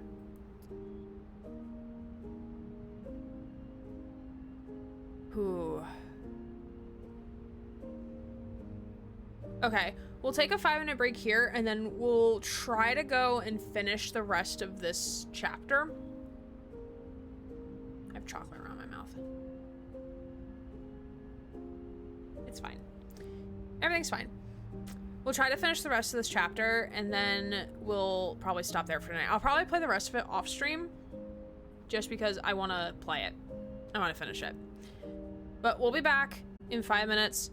Don't forget to stand up, stretch, move around, do the things you need to do, and we'll be right back. I've just been listening to our yesterday music on repeat. It's really, really good. I really, really like it. But hello, welcome. We're gonna keep playing or try to play the rest of this chapter. If we run into any combat stuff, we're probably gonna auto battle it. Cause fuck this. But we should be pretty leveled up for auto battle. Maybe. Hopefully. But yeah, we're gonna keep going. And we'll be live back on Sunday with more Great Ace Attorney Chronicles, and Monday will be Hades 2. 10 p.m. isn't exactly late for Lincoln City. Usually the warm glow from small stalls would light up the pedestrian zone. Their gentle yet inviting radiance can create a welcoming pathway for visitors. As Xavier and I walk down the somewhat empty street, I feel a sense of desolation. I can't smell any fried rice or grilled sausage. He sounds so heartbroken. This poor man. He just wants fried rice and grilled sausage, and he can't have that. That's so unfortunate. I feel so bad for him. Lots of anomalies are appearing lately. People joke about wanting the apocalypse to hurry up, but deep down they're worried.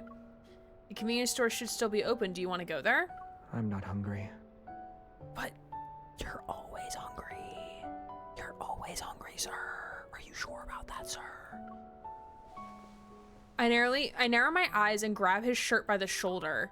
You've been acting strange ever since we finished interrogating Isaiah, and now you're saying you're not hungry? This isn't appropriate, but now I'm hungry. That is valid. Also, my fingies are so cold I cannot feel them. Do you need gloves, Susie? I'm actually not hungry.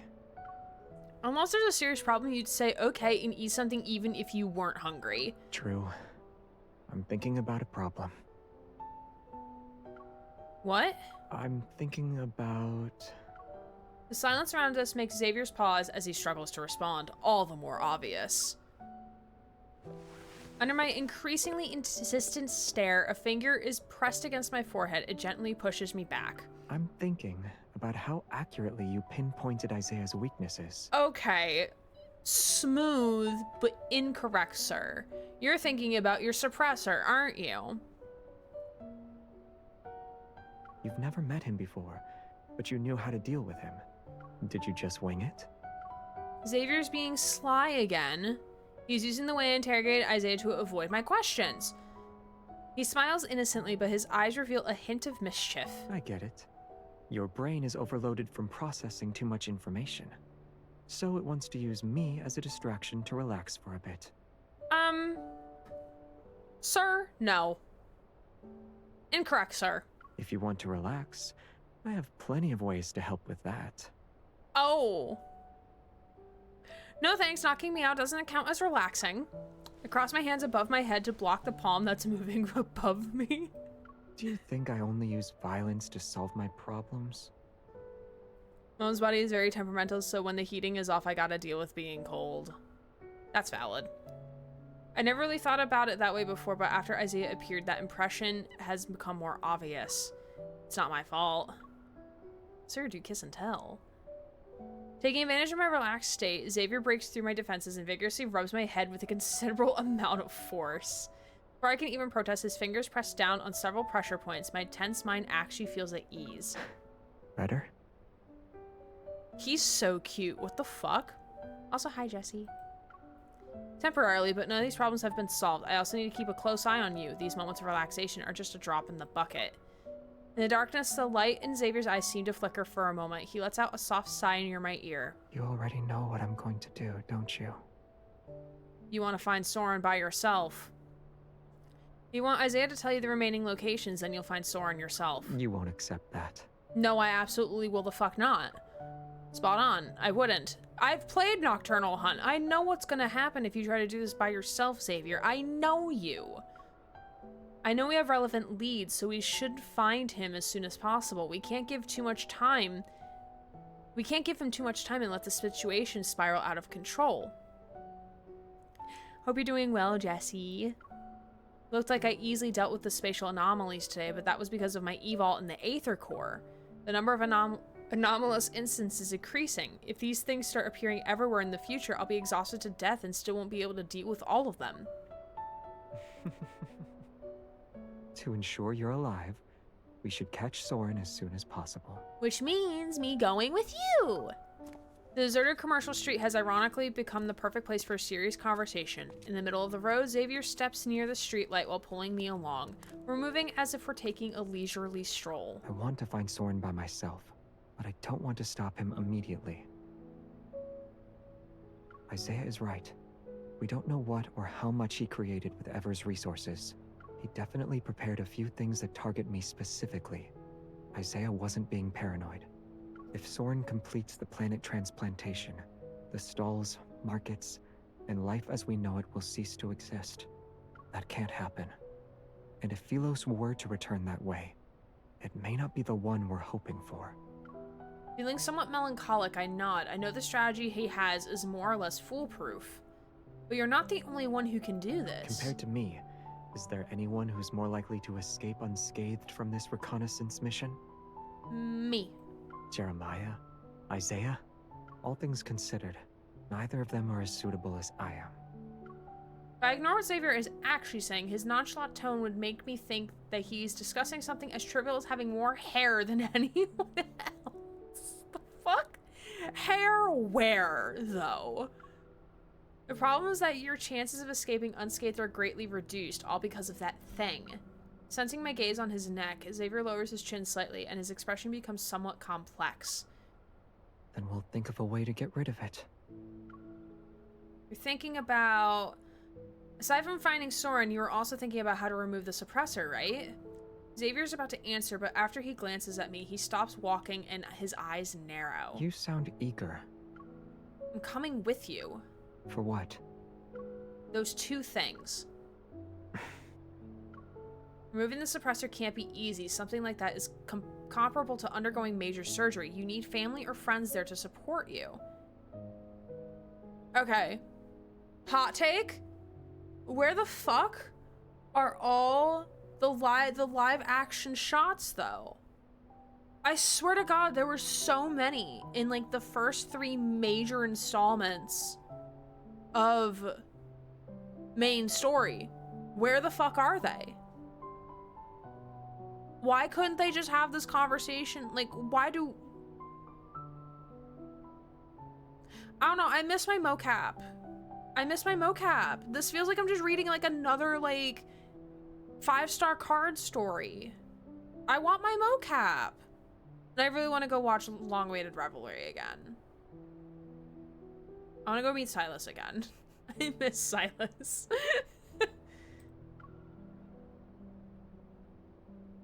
I've noticed this too, and I kind of hate the live shots are so rare now. Me too. If we do gather intel afterward, you might be able to launch a surprise attack and subdue Soren. I need to work with you to find our way out. Compared to Xavier's strategy, mine is a little bit more idealistic. I already made up my mind. If he doesn't listen to reason, I'll monitor his every move 24/7 without taking a break. Do I need a reason to stick with my partner through everything? I hear the sound of a message notification. Xavier checks it. Then he puts his device away and looks up. Let's move. You handshake me, going to watch our husbands' intro stories. Where are we going? We need to do things that require family to be present from start to finish. Oh God, what does that mean? Huh? What? What does this mean, sir? Huh? What? Under the streetlight, 2 shadows suddenly intertwine and overlap. After a burst of brilliant light, the street is deserted. Oh shit, we teleported with him. Where did we go? Did we go home? Where families have to be? One-sided heist. Oh. At midnight, a building located in a commercial area is still has its upper floor lights on. Also doesn't help that Chinese players complaining about MC being more present in the home system, that they hate her. I wonder if that's why it's so rare we see her and hear her voice in story and cards now. I'm not sure. I don't know. I don't want to speculate.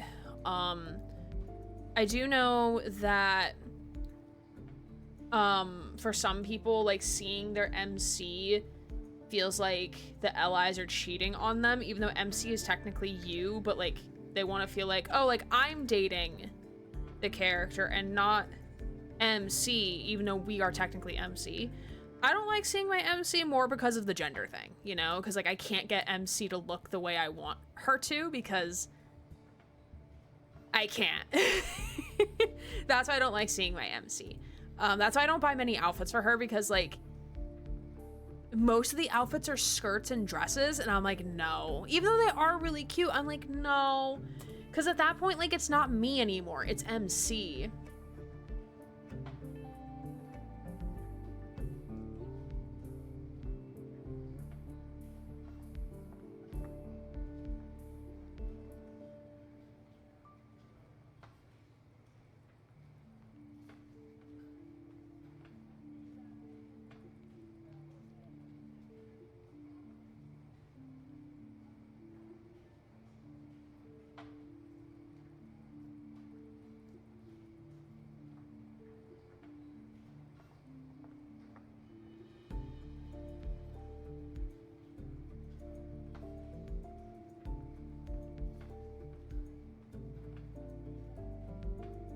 Sorry, I'm replying to my friend. She's applying to one of the jobs at the university I work at. A girlie does need more trouser outfits. She do. Especially if she's gonna be working in that fuck-ass garden. She needs gardening pants. Gardening overalls. Gardening overalls, please and thank you. I said my piece, thank you. It's a normal occurrence.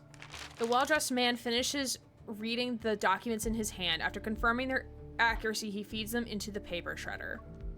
In an age of paperless offices, he's one of the few who still prefers to work with physical documents.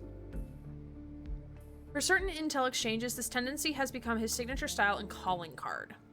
The rough texture beneath his fingers gives him a greater sense of accomplishment. Text that's stored electronically makes him feel hollow. You know, I can kind of relate to that. Like, what I like, especially like if it's like something that I've tangibly done, like a research paper or something like that, or like when I'm done with my tarot deck, like it's gonna be so nice to be able to hold it in my hand and be like, look, I made this. I made this thing.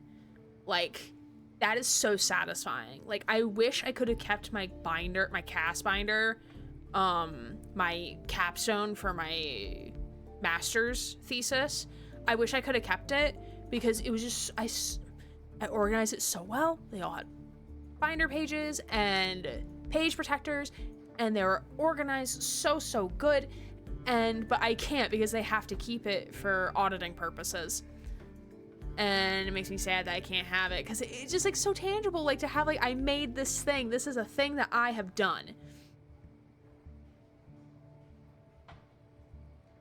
Cheap, inefficient intel is unworthy of the paper it could be printed on. Maybe the Nest should change its business strategy. Nightingales seem to be more suited for gathering intel compared to ants. Ooh, the Nest.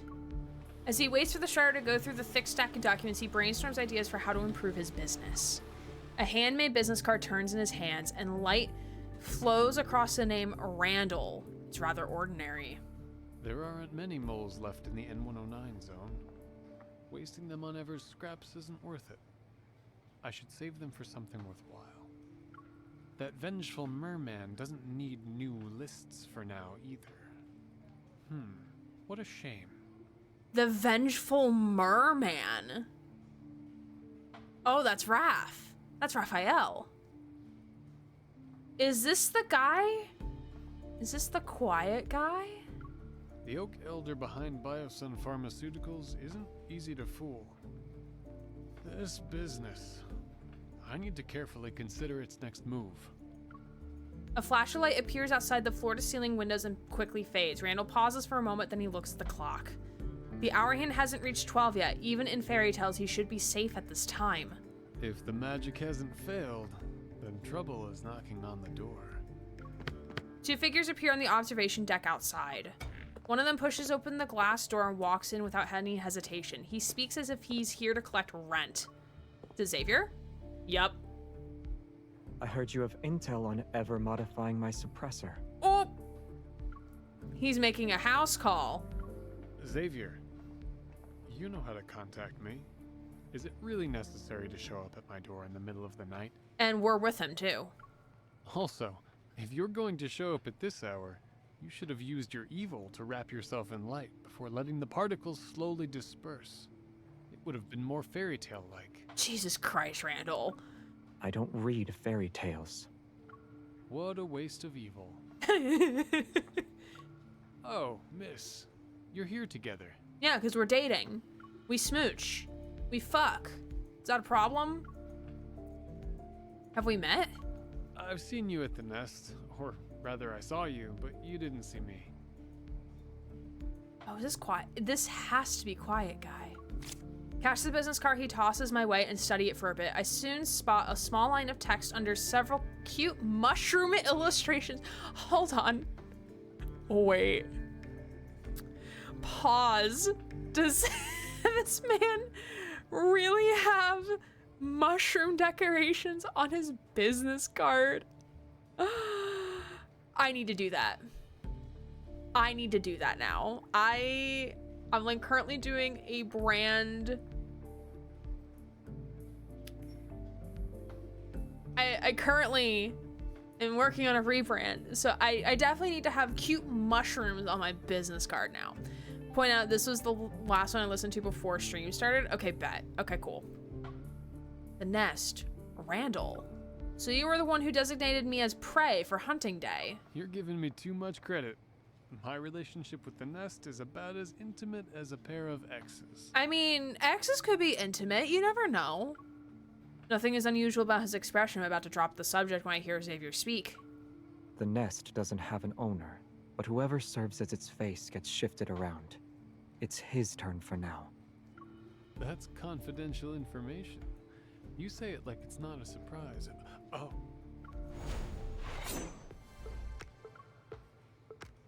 A light blade is pressed against Randall's chest. Xavier is already behind his office chair. Look at his pouty little face. I love Xavier so fucking much. I unhurriedly reload my hunter firearm, disengage the safety, and point the barrel at Randall. Since you're a data broker, you should recognize the bullets I loaded. Xavier is out for blood in this story. This is unnecessary. I'm not being uncooperative. Not yet. That's enough nonsense for today. The files. Under my gun barrel and Xavier's blade, Randall wears a wry smile, yet he shows little to no fear. He probably just shredded them.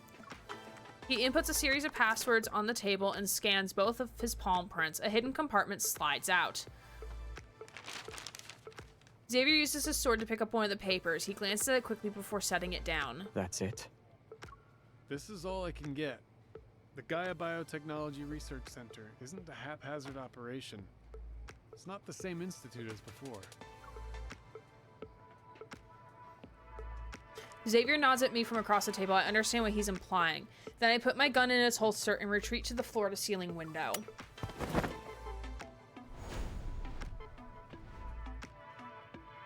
I mean, I'm assuming Quiet Man is Randall, but like we've seen Quiet Man's face, but we don't know. It could be with the same person. I don't remember Quiet Man's voice. The bright office lights grow dim at the same time.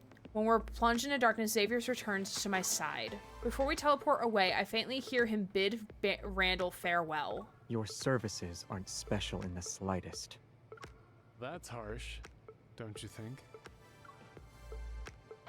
I mean, they could be purposely keeping us in the dark that Randall and Quiet Person are the same man. They could be keeping us in the dark.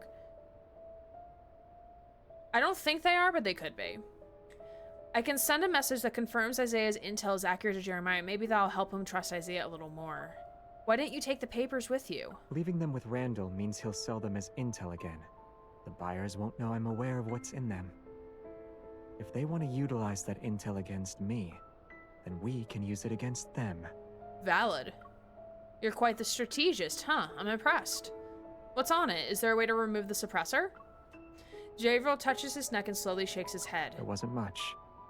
It only had two things.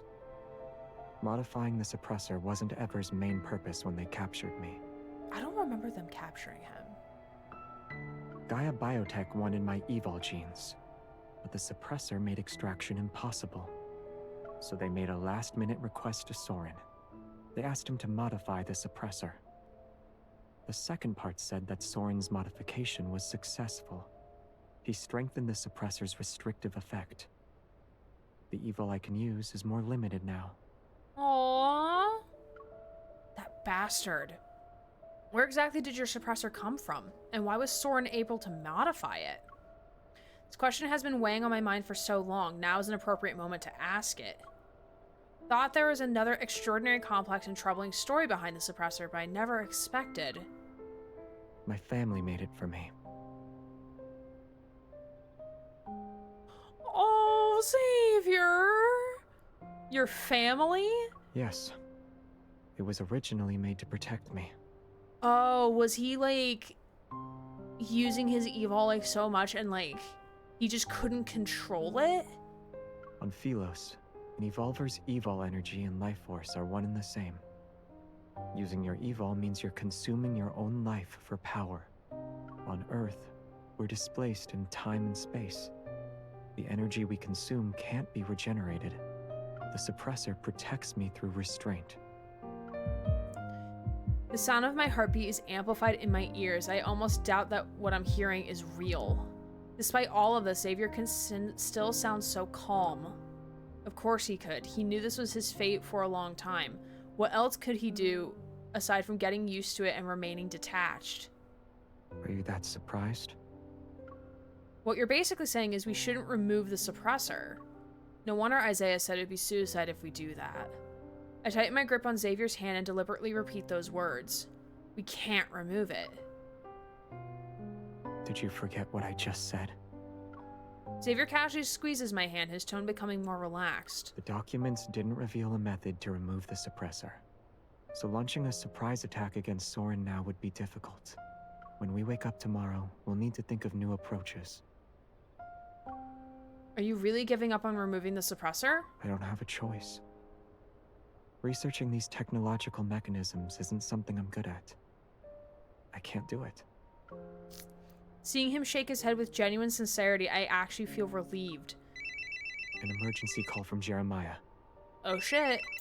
A bunch of white-gloved men with new type protocore weapons just burst into the flower shop. Oh no, not the flowers! We used the car to escape. Isaiah said, "They're Ever's cleaners, and we're not their only targets. Where are you?" I'll share my real-time location with Jeremiah. New type protocore weapons? White gloves? I think I've seen intel about this on the dark web. They're the ones who handle the dirty work forever. Break through fast and watch out for suicide attacks. Isaiah can't fight 20 people on his own. He won't last long. Some backtrackers are here too. Jeremiah's swordsmanship has always been one of the worst in our team. He couldn't beat them before, so it'll be impossible now. Oh Jesus, they hate each other. Got it. Focus on getting out of there. The call ends and the chaos on the other end temporarily fades. I know all too well that we don't have time to sit around and come up with anything new.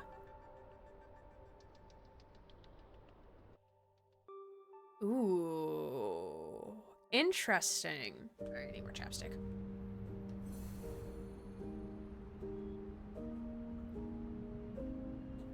Okay.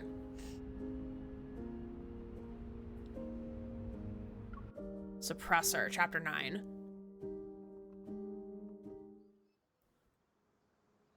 On an ordinary workday morning, people pass by the street corner, but they don't smell the familiar scent of flowers. It's not open today? I wanted to pick up a few flowers for the office. Oh no! You didn't know? The owner closes the flower shop temporarily from time to time. He's really carefree about it. Yeah, Jeremiah is kind of carefree.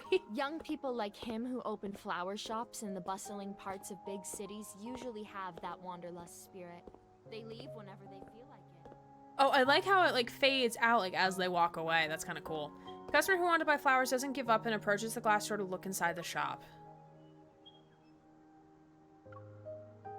On the counter sits a bouquet of fresh flowers. The wrapping paper is only partially around it, which shows how hastily the owner left it. To be able to leave just like that? Ugh, I'm so jealous. Meanwhile, it's gonna like cut to them like on the run. Juxtaposing it. We've been driving for so long that anyone who's been trying to keep up should have lost us by now. This is a nice car. What the fuck? Why are there also flowers in this car? We shook them off 15 minutes ago. The endless stream of rush hour traffic stretches ahead as a small delivery truck weaves through. Swaying restlessly, it takes advantage of its slender build. Some drivers pull out their phones to capture the truck's flashy maneuvers. Unfortunately, they lose sight of the truck in the blink of an eye. Jeremiah also take important flowers? I mean, this might be the delivery truck for his shop, though. But our choice is obvious. He'll catch up sooner or later. A cold snort comes from the passenger seat. Why don't you just ram into everyone and send them flying? Even if it doesn't kill them, it'd make them suffer at least. Those masked people's weapons looked dangerous. Who knows what new thing ever came up with this time? Losing heart before the battle even begins. I knew cowardice ran in your peasant blood. Oh, Jesus, Isaiah. Stop it. Yeah, I'm not like you. Being iron-fisted royalty means your head is made of iron too, right? Why don't you go up front and help me check the headlights?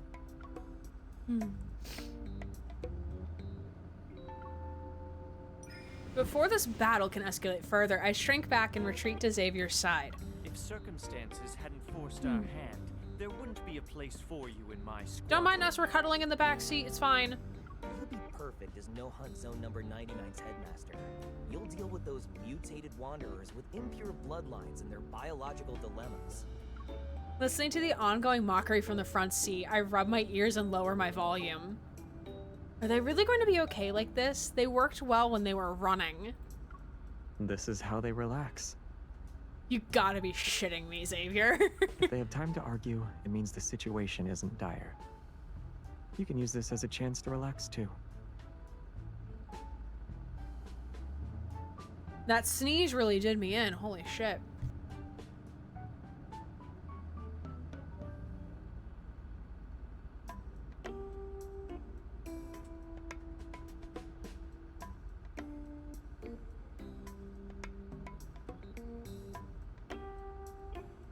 Yeah, that sneeze really, like, did something to me. I don't know what.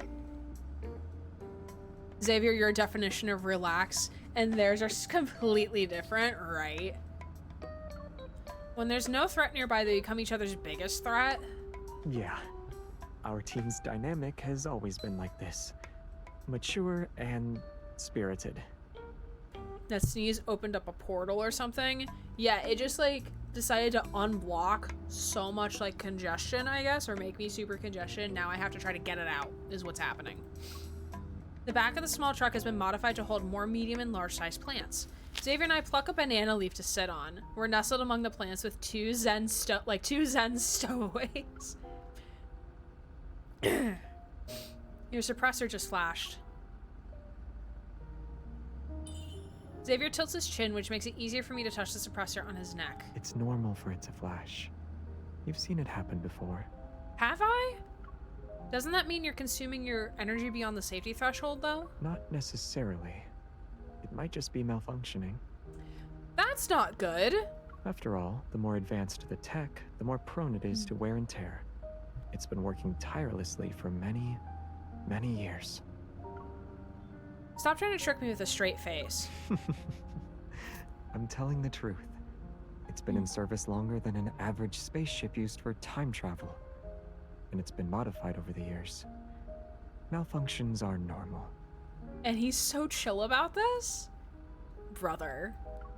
As long as I don't malfunction, it's fine. Okay, if you say so.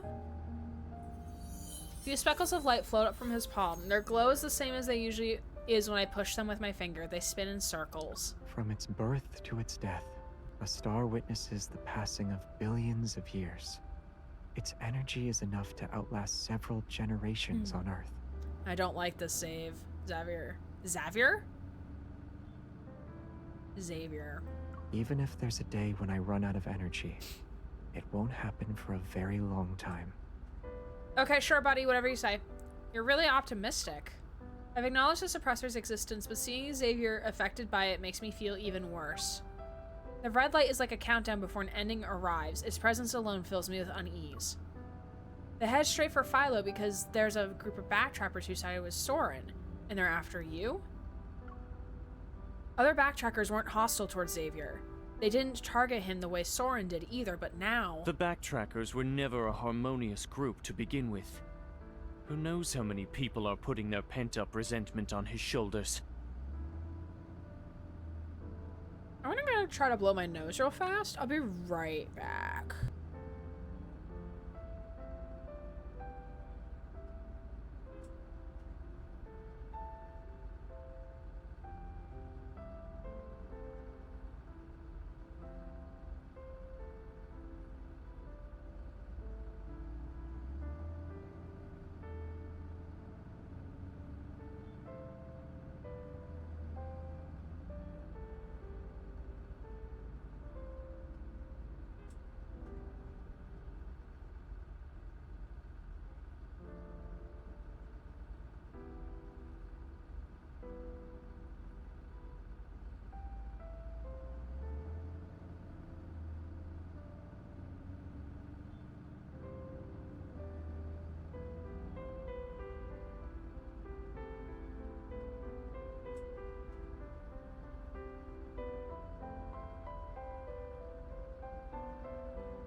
Honestly, I think I made it worse.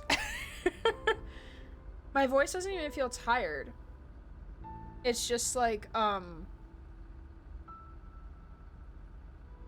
just like congested and makes me want to like cough up all of the phlegm that was just like in my body. If we view their actions as ones that are driven by emotion, then we'll be severely underestimating the backtrackers. We'll probably be done after this chapter. Those willing to cooperate with Ever, and the ones who left at a later time, aren't fools. In this cramped space, Xavier adjusts his posture. He stretches out with his left leg, his body swaying gently with the car. It's because they're intelligent that every decision they make is the optimal choice. I admit you came back and I was like, Gray? What were you expecting, Susie? Who else were you expecting? Why were you surprised? Even if those decisions would tear the team apart and turn former comrades into bitter enemies? Tear the team apart? Turn former comrades into bitter enemies? I don't know. The original backtrackers were formed under similar circumstances. Puplub takeover stream? No, he's still on the ground. He's still on the ground behind me. Everyone who joined knew the title of backtracker didn't carry any honor on Philos. It meant rebellion, resistance, and desperate madness. Our journey didn't set off with any blessings. No one would wait for our return on the other side of deep space. Xavier. Between choosing to be abandoned by everyone and being forced down a path of betrayal, the former takes a lot more courage. I frown. I understand Xavier's interpretation of the backtrackers, yet deep down I don't want to accept it. After working together for so many years, they understood me, and I understood them. He's actually talking about what happened? Right, yeah. I understood the confusion, the disappointment that kept building up after each failed attempt. I also knew that even though the path ahead was shrouded in thick fog, not one person actually gave up. Seeing Isaiah and Jeremiah's tacit acceptance, I can tell their understanding of their former teammates align with Xavier's. But this analysis only makes my expectations about the situation feel heavier. Yeah, so the backtrackers, I believe, are the ones who left Philos when MC became queen. I think this is the group. So they chose Soren because their goal he wants to achieve gave them hope. As for what Soren is doing, I always feels like we're a step or even half a step behind. But the backtrackers on their side could have anticipated our actions. That's what it means to know your enemy. You don't have to think of them as being that frightening. Even though they're enemies now, I don't think they'd use underhanded tactics against us. If conflict is unavoidable, it'll be a few straightforward battles. That's all. I really hope so. At the beginning, I said those people are insane one way or another. I pity how their lives turned out sometimes. If you still have any delusions about them, I'll spend the rest of my life riding your tail as the King of Sorrow. Your infamy shall be spread from our solar system to Sagittarius. Every star in the galaxy will know your name. God, the thumb lip, I love it too. You write books? All promising members of the royal family do. Promising members, okay. That explains why you were writing poetry on the backtracker's ship. Xavier slips a cookie into my mouth as if by magic. He interrupts what I'm about to say before turning and speaking with authority. Since you love writing so much, don't speak anymore. In fact, you can start right now. Write down whatever you want to say. You don't even look at the things I write. I'll look when I have time. Why are you laughing? I love how we all gang up on Xavier's younger brother. It's so great. I can laugh whenever I want. What, are you gonna give me a story about the King of Laughter? My Jesus Christ. I don't want to talk to someone as shameless as you. Isaiah had his fill of being made fun of. He crosses his arms and ignores everyone. My gaze moves from the back of Isaiah's head to the back of Jeremiah's head, then it settles on Xavier's profile. Why are you laughing? Hold on, I'm saving that. Why are you laughing? Why are you laughing? I love that. You're right, listening to them bicker is relaxing.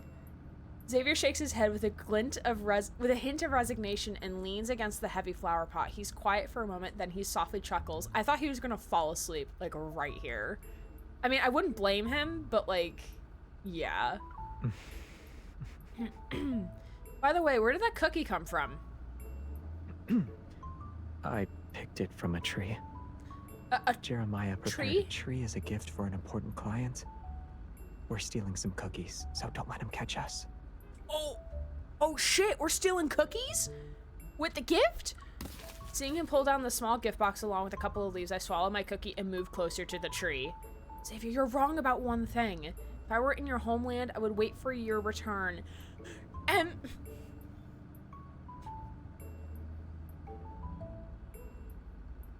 Girl, you have no idea. Girl, you have no idea. You have no idea, ma'am. Y'all, someone's gotta tell her first myth. Xavier, you're gonna tell her the story, right? You're gonna give the story, right? Of how she was the queen? The queen of Phylos as you went on your little merrily little journey to discover a new resource for the planet to consume, and you left her there?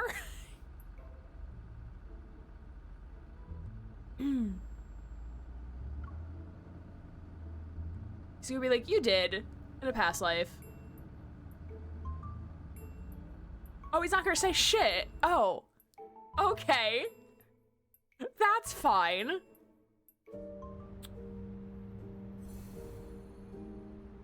Oh God, it ends there?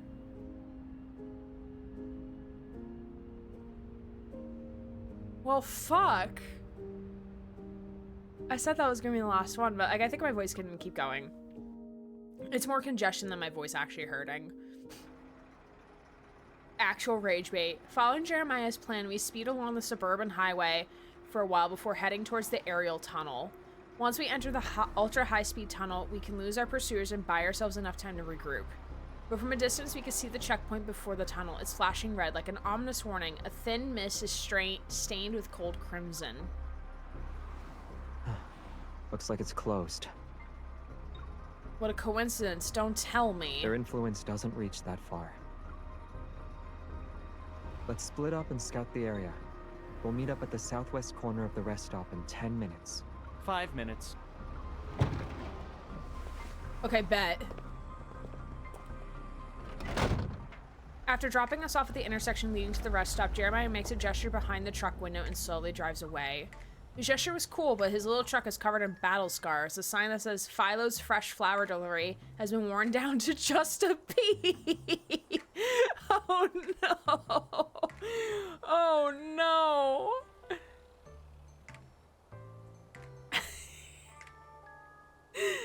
Oh no. How can its interior be intact when it's covered in holes? Aside from the shell, nothing on this truck is original. Jeremiah modified it into something like a military fortress. Good for him. In the worst case scenario, the driver's cabin can supposedly transform into an ejection pod and sacrifice the rear cargo for a quick escape. Has that been tested though?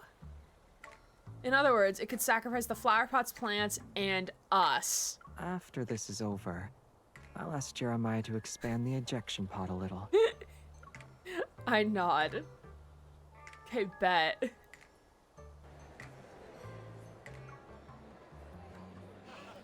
Hundreds of vehicles are parked at the rest stop. Most of them are armored trucks or heavy-duty trucks transporting valuable cargo. A circular holographic screen is in the center and divided into several displays. The leftmost section shows the number of vehicles currently at the rest stop. As I pass by one of the armored trucks, I can't help but feel a little envious. I remember reading data that showed if a vehicle's structural integrity is sufficient, it can almost travel at the speed of sound through the aerial tunnel. Jeremiah's modified delivery truck capable of that. Yeah. Then we can experience ultra-high speeds? The express lane is very expensive. And we're all poor as fuck. Okay, that tracks. Next question. The aerial tunnel uses protocore enhanced material as its primary structural component. There's also almost no resistance in the low vacuum environment. As a result, daily maintenance costs are astronomical. If ordinary goods were transported through the aerial tunnel, the toll fees alone would exceed the value of the cargo. By the time we exit the tunnel, all the plants in the back could qualify as luxury items.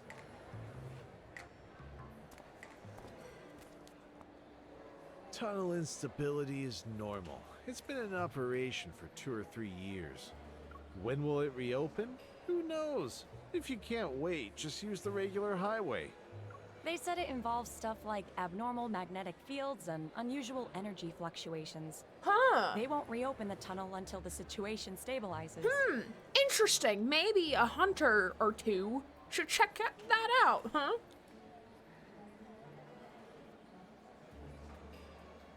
Also, where are we running to?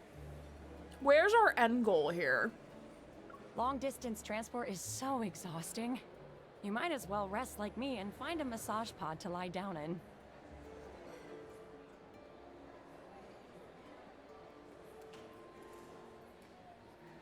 I have a suggestion that maybe Jeremiah will agree with. You just go through the tunnel anyways at full speed. Maybe. After questioning some truck drivers, Xavier and I head to the southwest corner of the rest stop to meet up with Jeremiah and Isaiah. The explanation given by the staff is consistent with the information we obtained. There's no telling when the tunnel will reopen. Did they give a reason for why it's closed? Abnormal magnetic fields, energy fluctuations, and other factors are causing instability inside the tunnel.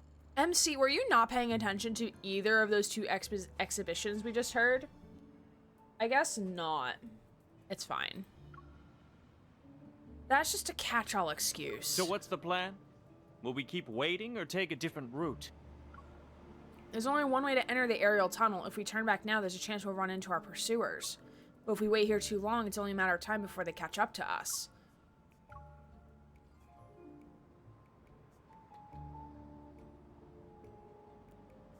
I have a feeling this doesn't matter which one I say. But there's like, how many people here? I feel like we should wait. Let's wait a little longer. The rest stop is close to a checkpoint. If anything unusual happens, it will inevitably alert the Evil police officers and hunters who are stationed here. Even if the backtrackers and the white gloves catch up to us, they probably wouldn't dare cause a scene. The trucks at this rest stop are backed by powerful individuals, and the cargo they're transporting is invaluable. I have a feeling Soren doesn't care, I don't think Evan though. would go so far as to offend the forces behind these shipments for Soren's sake. I mean, you don't know that, though. They could. They could not give a fuck. There's hunters there, but they're not doing anything. They could have hunters, like, investigating, but they have hunters still stationed there. Jeremiah gives me a thumbs up. It's settled then. I haven't eaten or drank anything since yesterday, so this is the perfect chance to refuel. You guys should too. Don't go into battle on an empty stomach. Oh, does that mean there's a fight coming? It's okay, you eat first. We're not that hungry anyway. Yeah. We'll gather intel in the meantime. Are you not hungry, Xavier? You're always wanting to eat food. Thinking of that plant with nearly half of its gift already devoured, Xavier and I adopt our most work-ready attitudes. Oh, it's because we already ate cookies in the back. Okay, that makes sense. They ate half of them, not all of them. The circular screen is divided into 6 segments. It displays live news, traffic updates, and recently released movies and TV shows. Some drivers have their vehicle's door open as they recline in their seats to watch the screens. Others are near the rest stop's food service windows to eat and drink. The aerial tunnel sits at a high altitude and the rest stop is perpetually shrouded in thin mist. It gives it a surprisingly homey, lived-in atmosphere. You look just like that delivery driver who was worried about being late. It's a perfect disguise. Huh, thanks. Thanks, Xavier. Who? Me? Nah. Aren't you thinking about something along the lines of, I would have taken a different route if I had known? Magnetic field anomalies can affect the tunnel. I've been dealing with issues related to them, but I completely overlooked that connection.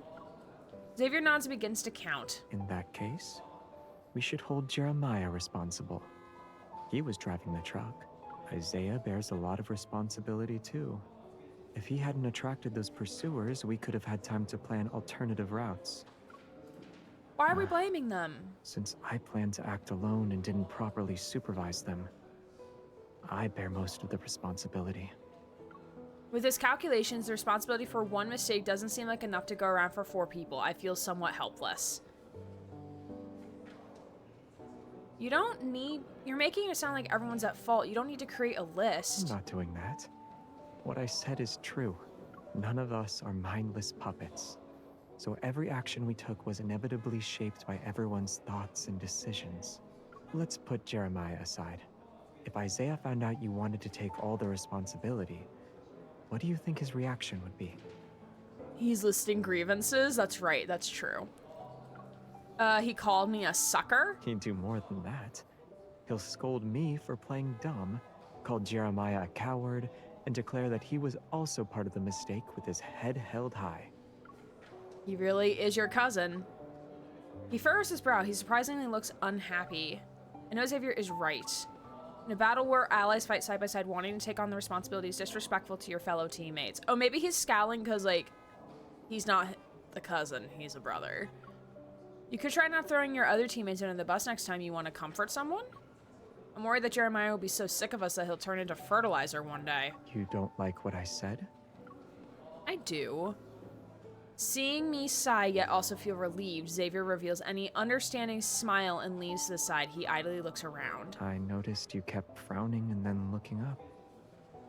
What caught your attention? The weather forecast says anomalies elsewhere were under control, but in Lincoln they are only getting worse. The weather anomalies and the unusual magnetic fields should be connected to what Soren is doing. Why Lincoln City, though? Is it because Ever has more resources here? I thought this kind of thing would be carried out in places with fewer people. It wouldn't be exposed so quickly. If his goal is to find a way to save Philos through a magnetic field overlap, then it can only happen in Lincoln. As he was probably just looking at you, Xavier. The deep space tunnel affects Lincoln City the most. Various operations involving magnetic fluctuations will be easier to implement. And this is where Backtrack 2 descended. For him and some backtrackers, it's also where they fell. Oh, wow. If there's a chance for them to make a comeback, then Lincoln City will be their new starting point. I see. Talking about lost homelands doesn't seem appropriate here.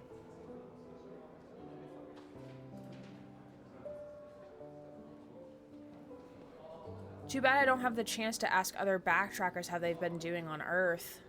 Do they like Earth? Have they gotten used to life here? Do they consider Earth a second home? Guess most of them would say no. Otherwise, there wouldn't be these recurring conflicts. Jeremiah and Isaiah return with the food they've scrounged up. Surprisingly, they start watching the TV drama that's playing continuously in the corner of the screen. They're still showing this? Don't tell me they've already made it to 10 seasons. A workplace idol drama about protocore refining? Why did they make it look like magic? Brainless people watch brainless shows. On the screen, the protagonist is researching methods for turning Earth's natural energy sources, such as oil and coal, into protocores. It's too ridiculous. Do you think that the protocysts made this to mess with the purists? Maybe. Whereas energy sources and protocores, energy sources whose material structures are completely different, could be converted into each other, then both sides wouldn't need to argue anymore. I'm not so sure about that. We're quickly shocked by the show's over-the-top melodrama. We can't give any more attention to our scientific discussion. Who's controlling the screen? I want to file a complaint. This is mental pollution. Oh, Jesus Christ. Forget it. There are still plenty of people who love watching this. If you don't like it, just look away. Quiet. He suddenly stands up. With a grumpy expression, he looks towards the rest stop entrance. Uh-oh. Uh-oh. Okay, we're gonna leave on a cliffhanger, because it's bedtime. I think we're almost done, though, and Silas is gonna tell me to go to bed. He's like, it's sleepy. It's sleepy. Oh, wait. Why is Isaiah here on the timeline?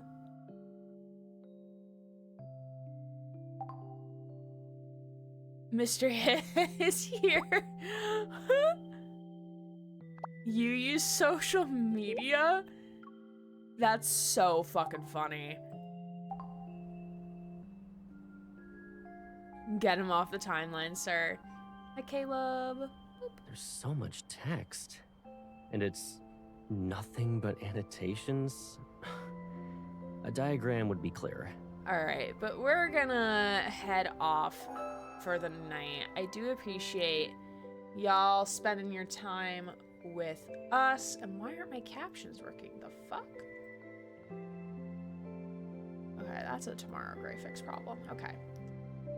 But we're gonna raid on out for the evening. Again, I appreciate you all just chilling and hanging out with us tonight. know you love to read, but do you want a picture book? Sounds like he might want a picture book, honestly. Okay, let's see where we shall raid to.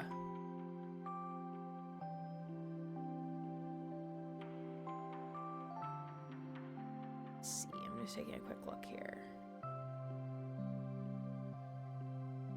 Okay, I think I know where we're going.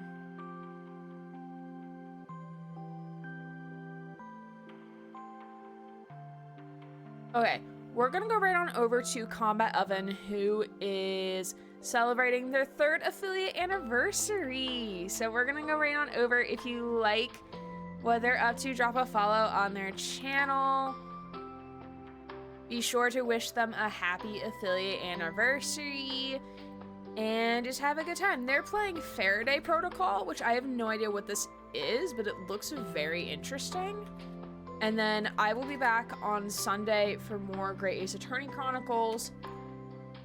And then on Monday for more Hades 2. And then I think on Tuesday I said I'm going to play Death and Taxes. But we might switch some stuff around. But I appreciate you all chilling and hanging out with us tonight. I hope you all have a wonderful rest of your time zone and a good weekend, and I will see you all on Sunday. My name's Aaron Gray, Core Twitch streamer, signing off.